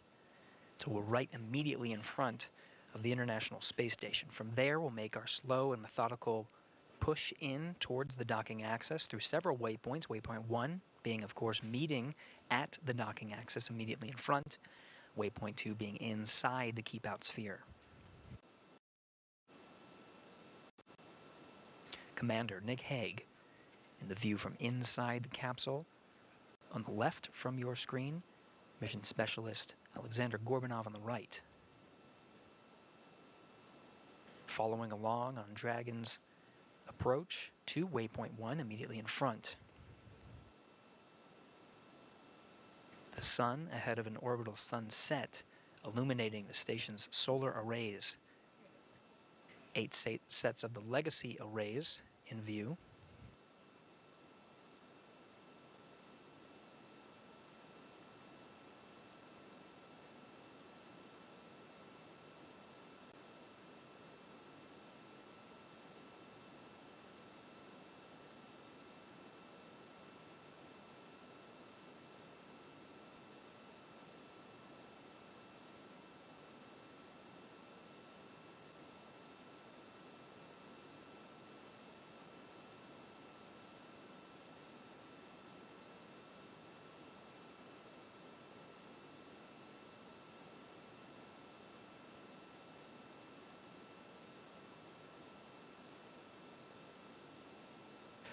We're inside 5 minutes from the expected arrival of waypoint 1.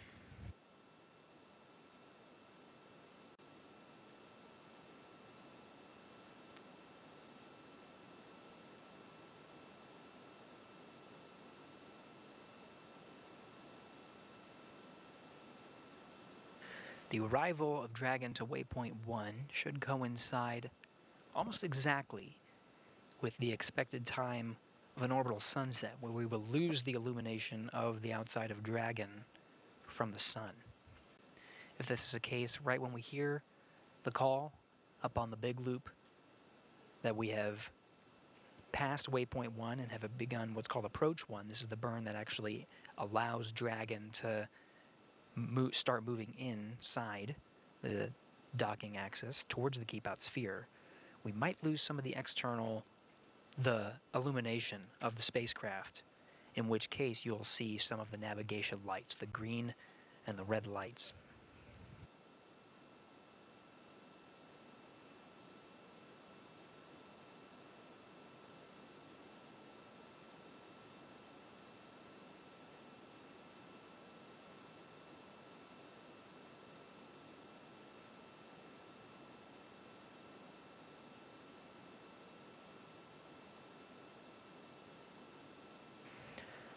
Sunrise is not expected until about 4:46 p.m. Central Time, 2:46 p.m. Eastern, in which case, if we proceed on the timeline as we are now, as expected, the expected docking time being just around 4:30, we will be docking during an orbital nighttime, which does meet the necessary lighting conditions for docking.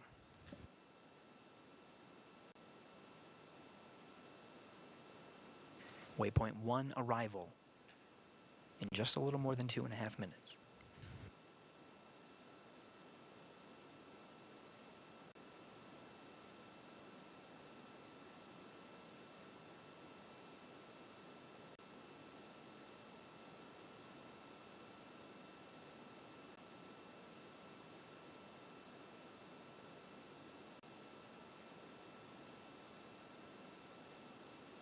We're continuing to follow along in the journey of Commander Nick Hague, NASA astronaut, and Mission Specialist Alexandr Gorbunov, Roscosmos cosmonaut, on their way to the International Space Station. From here, Freedom Mission SpaceX Control Houston. on the big loop. Approach 1 and soft capturing extension will begin shortly. Dragon will continue approach to waypoint 2.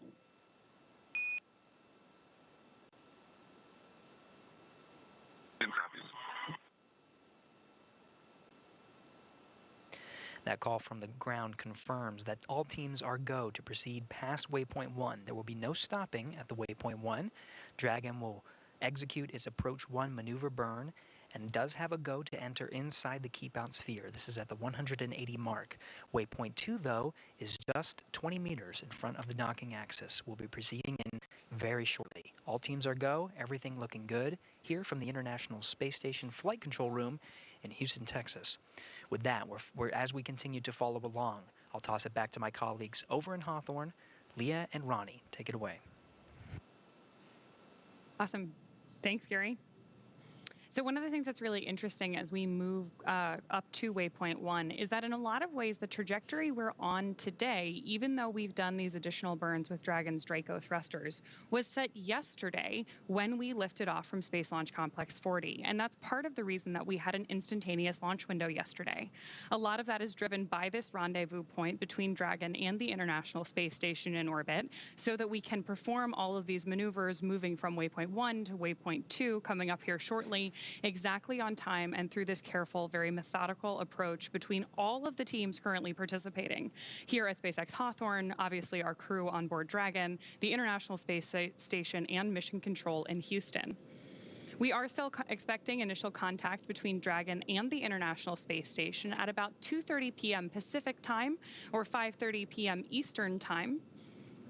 And before reaching waypoint 1, which again is coming up here very shortly, mission operators conducted a go, no-go poll, which we just heard, to allow Dragon to begin its approach to waypoint 2. That's, of course, located inside of the keep-out sphere, about 20 meters away from the space station. Yeah, so again, like you just said, Ronnie is standing by to arrive at waypoint 1. However, we did hear the call that we will not be stopping at waypoint 1 today. There's always the option there if we wanted to stop at waypoint 1, and that brings us up and in front of the International Space Station, puts us on the docking axis, meaning we are right in front of Node 2, which is our docking port today, also known as Harmony. We actually had a really cool view earlier when we had that shot from Dragon where you could see Crew 8's Dragon at the zenith or space-facing port of Harmony. So hopefully, as we get closer, we get that view back. But once we get to waypoint 1, like you mentioned, we will start moving into waypoint 2. And if you look on the left of your screen, you can see Dragon changing color just a little bit. That was an orbital, let's see, sunrise? That was the delayed view of an orbital sunset. So they are now in an orbital nighttime, flying about 260 statute miles over the Atlantic Ocean. They'll be crossing over Africa soon. And if you see all those little colorful dots on your screen, not the ones on Dragon, but all of those other little specks, that is due to radiation hits on the camera. So those are not colorful stars in the background. I wish they were. That'd be very cool. But that is actually just a little bit of damage to the camera itself from being in the space environment. Of course, the colorful dots on board Dragon are actually a pullover from the aviation industry, being used to indicate the port and starboard sides of Dragon itself.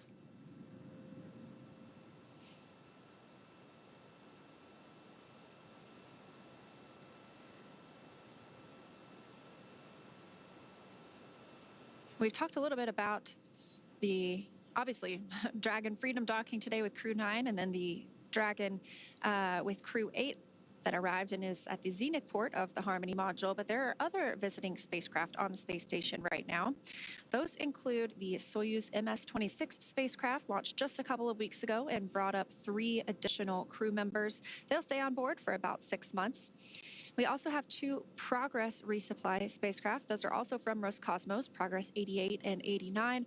Those are resupply spacecraft. So they come up with food, fuel, any materials or hardware for the crew living and working aboard.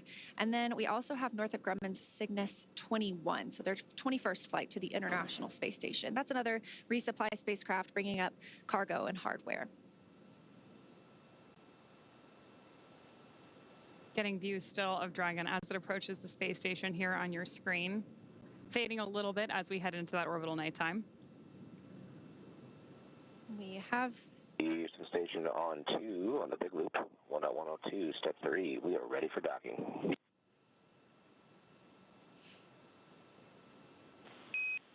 Houston copies, and at waypoint 2, Dragon will hold for approximately 5 minutes. Station copies. In correction on previous call, we're in step 3, not step 2. Houston copies.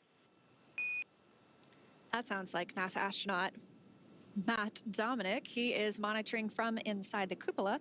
That is our window to the world aboard the International Space Station. So almost all of the photos that you see taken by our crew members are taken from inside the cupola, and that also allows us to monitor the arrival and departure of spacecraft like Matt and his colleague Mike Barrett, are also a NASA astronaut, are doing today. So we did hear the call out that they will hold at waypoint 2 for just a few minutes and then proceed in for docking. And good news that the station side is go for docking today.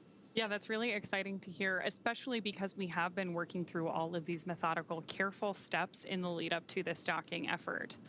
About 20 meters away from the station's docking adapter, Dragon's approach is going to slow in preparation in part for that hold, and it will begin to align itself with the docking adapter to come in for that final approach.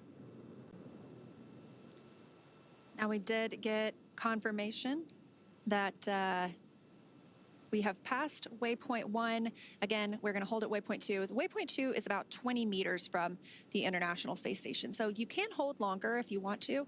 We're going to hold about 5 minutes today, but you can hold longer if you want to, if you wanted to wait for better lighting conditions or just reconfiguring anything on either Dragon side or station side. But 5 minutes is a pretty short hold just to make sure everybody is ready for that final push in for docking. And then like we also mentioned earlier, we'll have one last call out in that time frame, which will be CHOP, and that's the Crew hands-off point happens about 2 meters from the International Space Station, so very close. And that means that if we needed to, if Dragon needed to back away from the space station at that time, it would not be executed by the crew. It would need to be executed by Dragon itself. So an autonomous retreat. And all of Dragon's flight has been autonomous. From all of its burns and its rendezvous and its docking itself, it'll be completely flying on its own. Now, this view on the right side of your screen from Mission Control Hawthorne, they have been on console for the last 26 hours, actually almost 28 hours now, monitoring the flight of Dragon up to the International Space Station. Just a couple of hours ago, we heard that big loop configured, meaning that Hawthorne, Dragon, the International Space Station, and Mission Control in Houston are all able to talk to each other. Freedom SpaceX on the big loop, self-capturing extension complete. Reminder, we will be holding for about 5 minutes at waypoint 2. If you'd like, you can keep your visors up until we are getting ready to command into approach 2 out of that hold.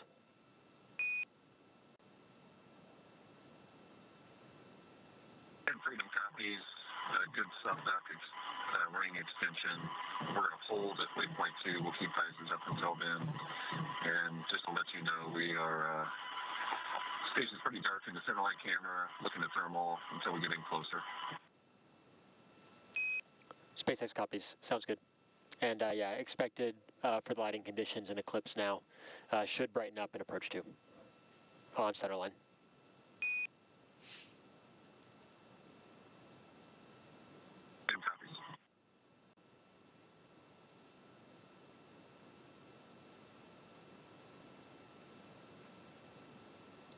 Good confirmation there from Mission Control that we obviously have our Crew-9 astronauts suited up and waiting to approach that waypoint 2. We also heard the call out from Mission Control there that the astronauts are welcome to leave their visors up. One of the things that's pretty cool about the IVA suits is that they are fully integrated and tailored to the astronaut who is wearing them. So the visor is one of the only mobile parts of the suit. Everything else is connected. The helmet, the gloves, the boots, everything is custom tailored to the astronaut wearing that IVA suit, including everything going on to their communications with the ground, the umbilical that actually mates from the thigh of the suit to the chair on board of the Dragon spacecraft.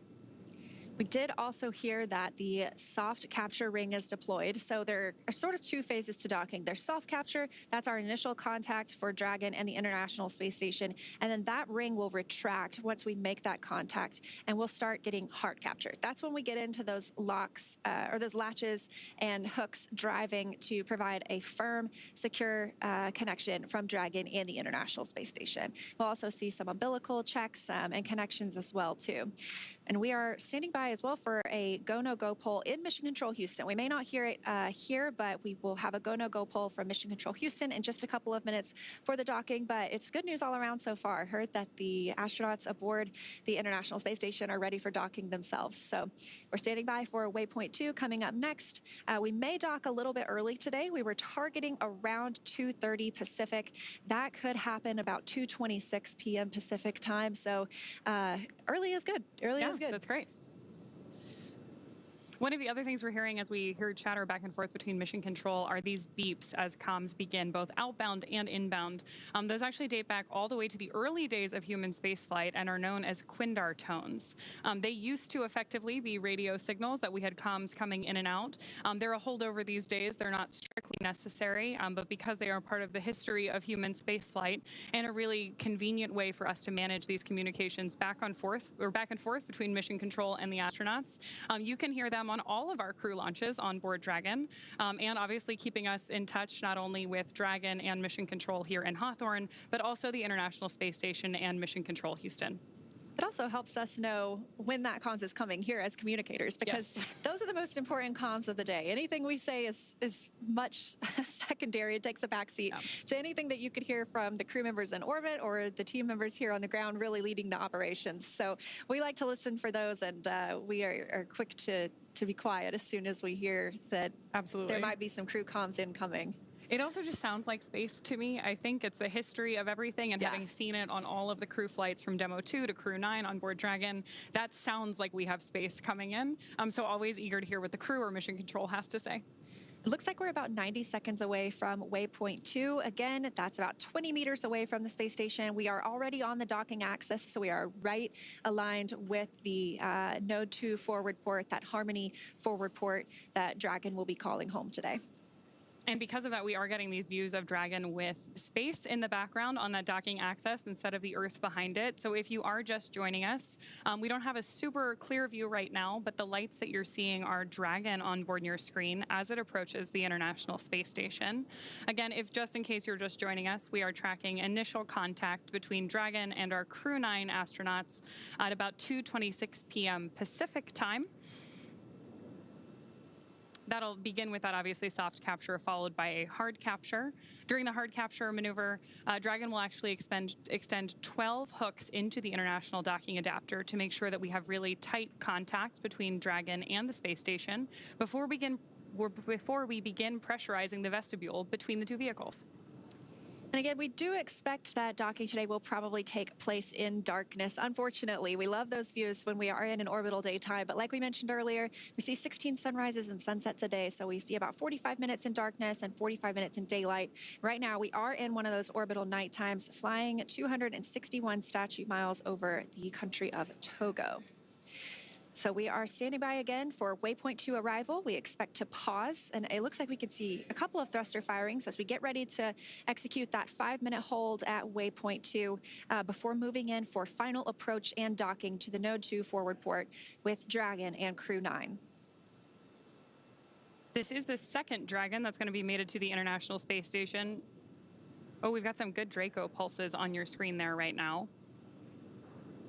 Again, this is the second Dragon that's going to be on board the ISS once we've got this docking complete today, because we do have the Crew-8 Dragon also currently mated to the International Space Station. Crew-8 and Crew-9 are going to do an active handover here, where the crews work together to transition current operations on board the station, any ongoing scientific research, and then Crew-8 will return home in about a week, depending on weather conditions, in the same capsule that they rode up on.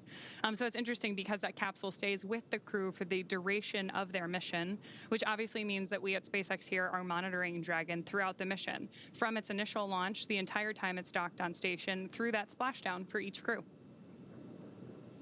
Did just get confirmation that we are holding at waypoint 2, so we may hear a call to the crew in just a moment confirming that as well. Again, expecting maybe a 5-minute hold, 20 meters right now away from the International Space Station. It is truly slow and steady, wins the race. With that 5-minute hold, we talked about maybe a 2:26 p.m. docking, a 2:30 p.m. docking. It's nebulous a little bit at this point. We just take the time that we need at this hold, and so we may be back a little bit closer to the 2:30 docking. But we will make sure to let you know exactly where the International Space Station and Dragon are flying and the time of docking as soon as that happens. So this is the final hold in the mission before we welcome Dragon and Crew-9 to the station itself. This really is a dynamic phase of flight, too. Part of the reason that we're monitoring these things and listening in on mission control is that we have a lot of teams working together to assess the situation as it unfolds. So the good news is that we've had a really smooth flight so far for our Crew-9 astronauts who did lift off yesterday from Space Launch Complex 40 at Cape Canaveral Space Force Station in Florida. They spent about 28 hours on their way to the International Space Station. And as Leah mentioned, we are holding here at waypoint 2, just about 20 meters away from the space station, awaiting that final approach and docking. Currently, Mission Control Houston is conducting their poll to ensure that we are go for final approach and docking when we depart waypoint 2. Again, final hold point for today's mission. So this is really game time. We are getting close to seeing these 2 new crew members arrive at the space station. Again, once they dock, it'll take about 2 hours for all of the operations required before we see them float through the hatch. That includes vestibule depressurization. That's the space between Dragon and the International Space Station itself. And right now it is exposed to vacuum so that Dragon can dock. So Freedom SpaceX on the Big Loop. Ground is go for final approach. Confirm crew readiness for approach and visors are down.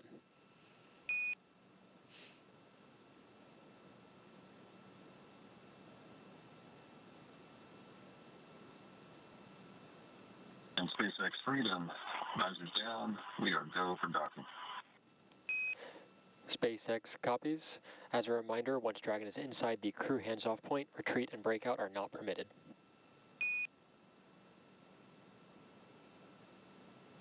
Freedom copies.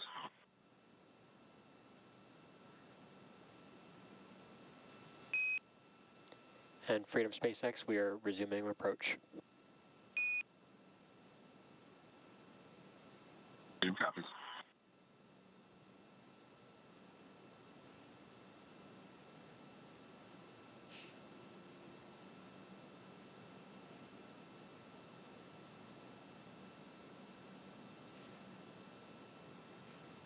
Awesome news there from Mission Control, and of course hearing our Crew-9 astronauts on board Dragon that we are go for docking.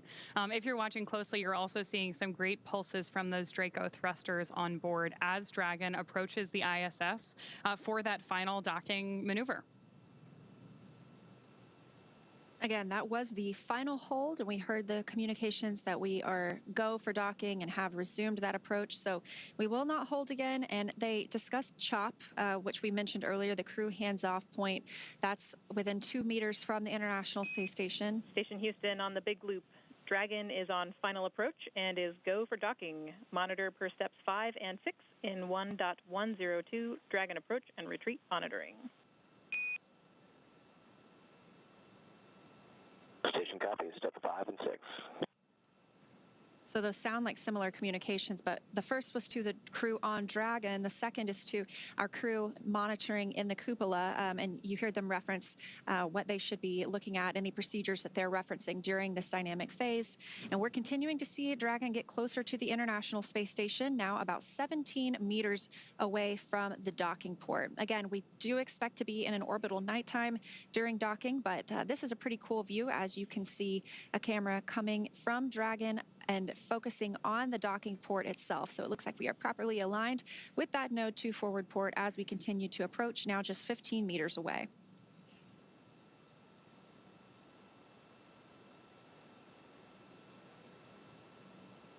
Seeing good real-time readouts on your screen there. Just in the upper right-hand corner, you can see our LiDAR geometry indicating how close we are to the International Space Station.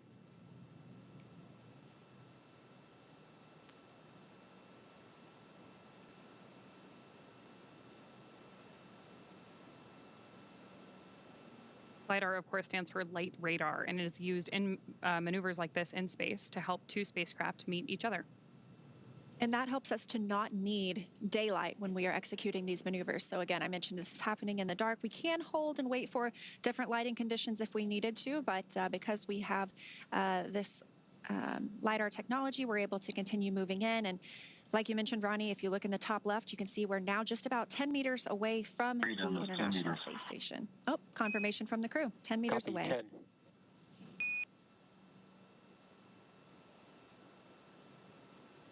Of course, now we're also within that crew hands-off point, in large part because the autonomous systems on board Dragon, which we're getting kind of a representation of on your screen right now, are completing this final docking maneuver.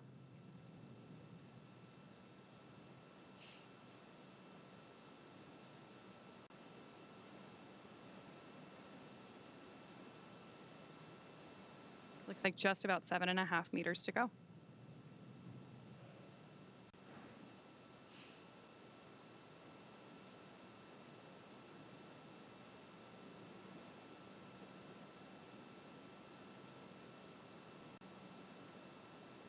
Again, first, we will be holding for soft capture. When that soft capture ring makes contact with the space station, that will then retract and begin hard capture. But docking for us is called at the time of soft capture. 5 meters.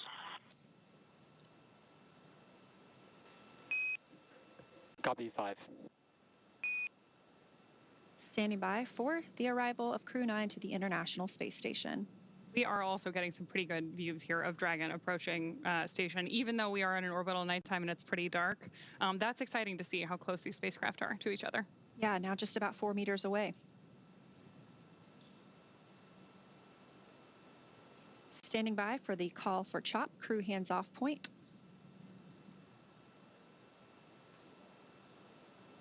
Freedom 2 meters, hands off.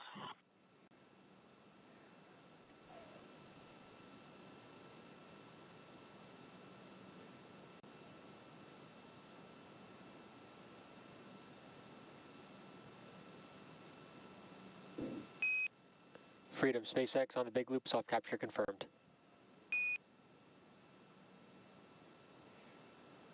Freedom copy. Speed soft capture.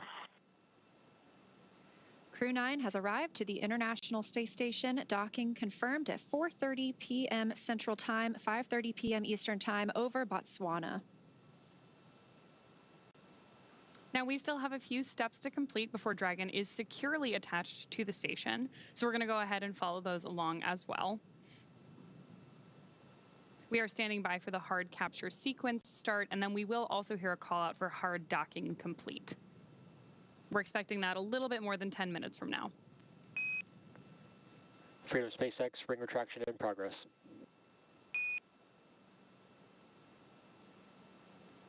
Freedom copies.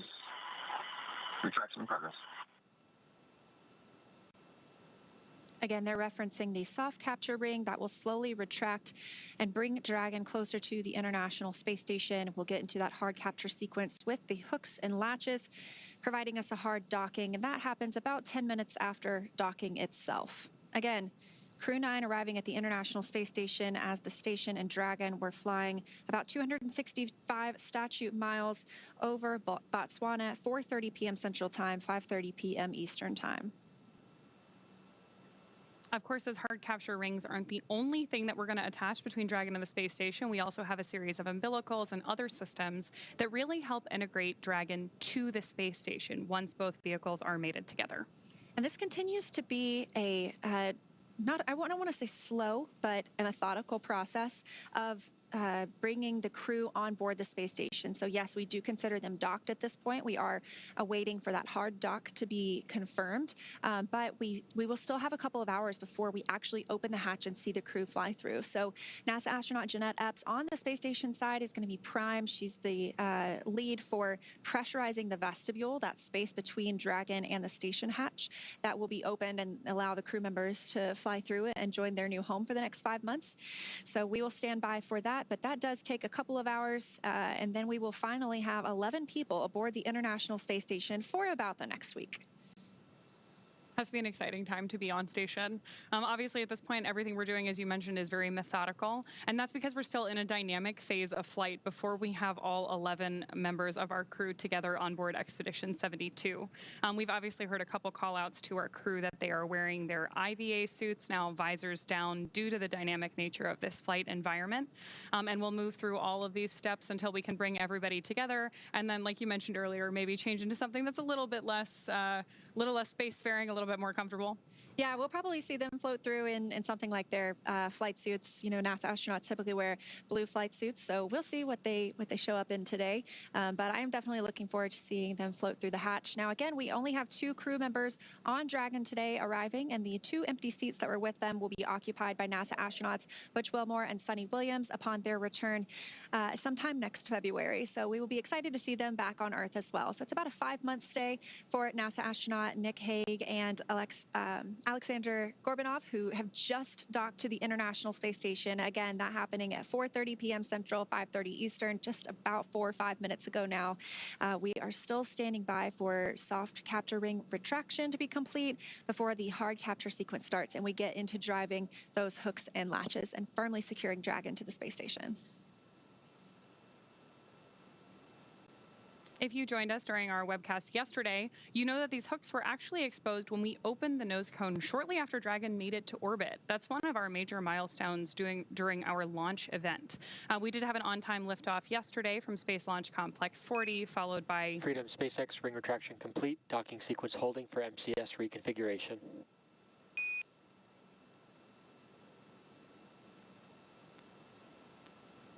Copy is holding for MCS reconfig.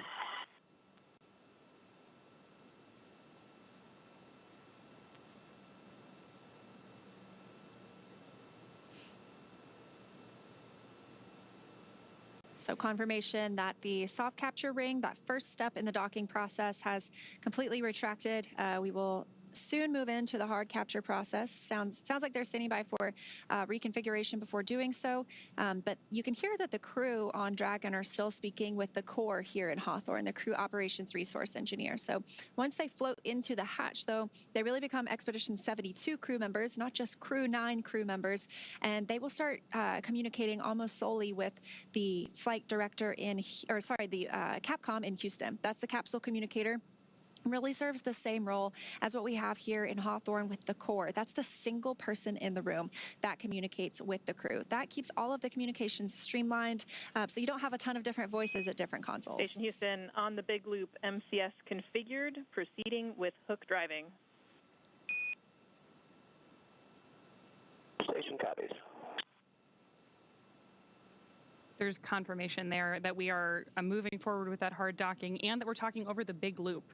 So as you mentioned earlier, right now we're all communicating each team with different key personnel to minimize the amount of crosstalk that we have, but everyone can hear each other. The big loop does include mission control here in SpaceX, mission control Houston, the Dragon spacecraft, and the International Space Station. And I can see that we do have those hooks starting to drive. There are 2 sets of 6, so we'll have 1 set of 6 that will listen to here is complete before they start driving the second set, and that really secures that Crew-9 has arrived at the space station. And we're getting good views of Crew-9 on your screen right now. Looking over their shoulders at their displays, obviously giving them information about their status as we continue to perform this hard capture sequence with the International Space Station. And they're able to monitor the entire flight all the way from launch yesterday, 10:17 a.m. Pacific, 1:17 p.m. Eastern, all the way through the docking process right now by watching those screens that you could see. It's 3 monitoring screens, or 3... It is 3 monitoring screens. Display screens, yeah, there you go. And so they have the opportunity to continue monitoring there. However, they do also have the ability to take over and manually command the spacecraft if they needed to. But we didn't see that on this flight. It was a pretty smooth ride uphill for Dragon all the way to docking at the space station. Again, about 7 minutes ago now. We are continuing to watch the hooks drive and secure us to the International Space Station. Looks like we should have just about 5 minutes until we have confirmation of that hard docking completion. Currently expecting that at about 2:43 p.m. Pacific time.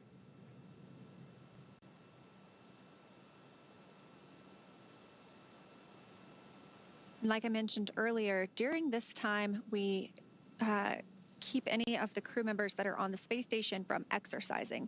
So any exercise that happens in space can impart loads on the spacecraft itself. So those might be very small, but this is a pretty specific sequence. We want to make sure all those hooks and latches go in the right place.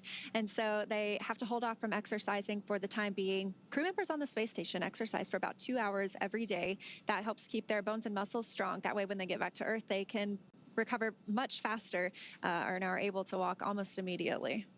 That's incredible. There's a lot of very cool exercise-focused research going on board the International Space Station, as I understand it, including both a treadmill, a stationary bike, lots of different ways to keep them strong, even in microgravity, before they make it back down to Earth. Yeah, absolutely. And I think it's another one of those things that proves how important what we do on the space station also is for benefits here on Earth, because what we've learned is also kind of a look into people who deal with osteoporosis or their bones, deteriorating because without lack of exercise in orbit, we're using our bones and muscles just to stand here right now, but you really don't when you're in space. So you have to do that continued exercise. And so what we're able to learn in space about exercise and the importance of it, we can also look to apply back here down on Earth from people who struggle with osteoporosis as well.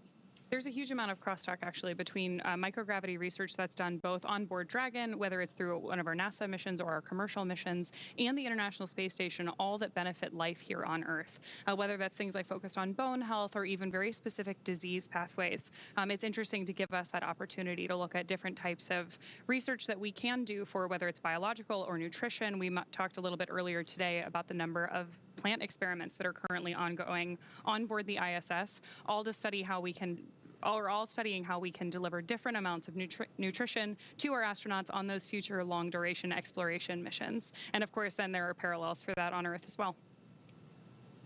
It's been 10 minutes since our docking today, and I see the first set of 6 hooks are now fully driven into the International Space Station, and the second set is now driving. So we are in the process of hard docking. Again, that takes about 10 minutes after docking, so we anticipate seeing that complete soon. But we did dock today, really right on the target time, 2:30 p.m. Pacific time, 5:30 p.m.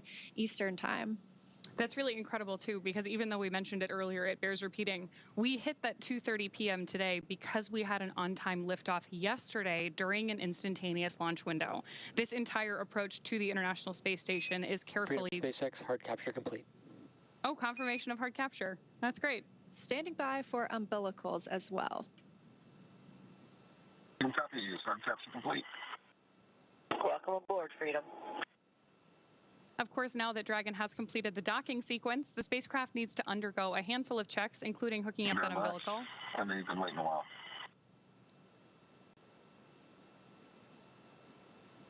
Just to see your smiling faces.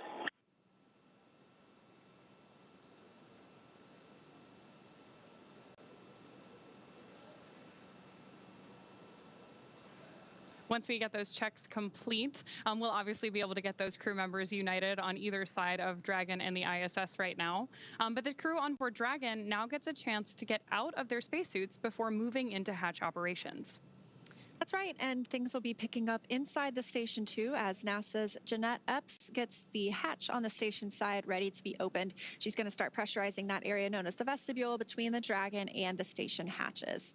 So we are standing by for confirmation of umbilical hard mate to the International Space Station, but we did hear both of those sets of hooks drove, and we are officially hard docked. So we are just standing by for umbilical. Station on the big loop. We are standing down from Crew Dragon approach monitoring. Houston copies. And deconfigured work.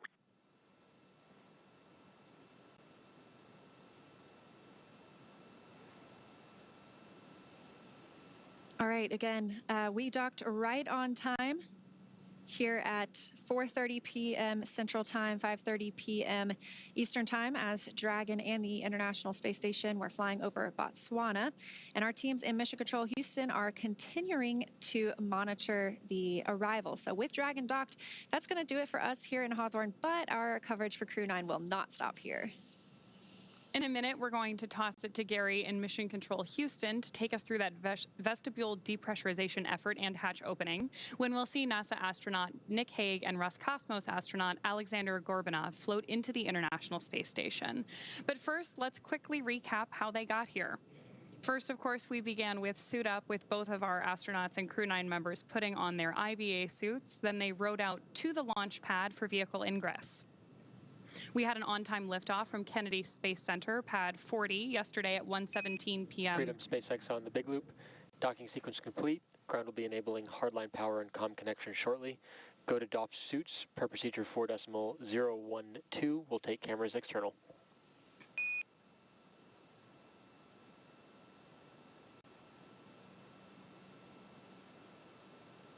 SpaceX Freedom copies. A little bit broken there, but you're putting in hardline comm.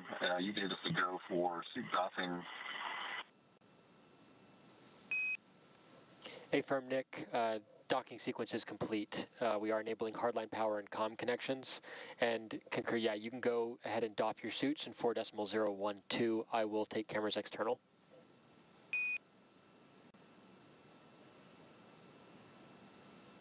Okay, copy that. We're starting to DOP our suits, and you'll go external. Thanks.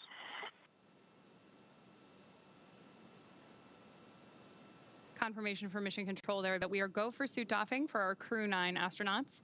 Again, we are following up from a successful on-time launch yesterday from Space Launch Complex 40 at 1:17 p.m. Eastern. That was followed by a Stage 1 landing of our booster on Landing Zone 1. So that was a return to launch site landing, which we had great coverage of on our webcast if you want to take a look at that. That, of course, was followed by Dragon separation into a nominal orbit to set our Crew-9 team on their 28-hour journey to the International Space Station. We saw 5 major burns on board Dragon and then confirmed docking just a couple of minutes ago at 2:30 p.m. Pacific, 5:30 p.m. Eastern today, Sunday, September 29th. And now that Crew-9 has arrived, we're turning our focus and looking ahead to the return of Crew-8. They're going to be taking you, or will be taking you along, as they return home after their long-duration stay aboard the space station. We're still looking at the return dates. That involves especially weather at our splashdown location. So those will be announced on nasa.gov. Be sure to tune in as NASA and SpaceX bring you live coverage every step of their journey. You can also follow SpaceX and NASA on social media for real-time updates. Thanks again for watching. Go NASA, go SpaceX, and go Crew-9 and Crew-8. And for those of you watching on X, please head over to NASA Plus to follow the coverage live. Really appreciate you being with us here in Hawthorne today, Leah. It's always good to have NASA on site. And of course, thank you all for tuning in to follow our coverage today. It's a great day for spaceflight, so I'm going to turn it over to my colleague Gary Jordan at NASA's Johnson Space Center in Houston to continue sharing the mission as the crew prepares to board their home for the next 5 months. That's the International Space Station. Thank you.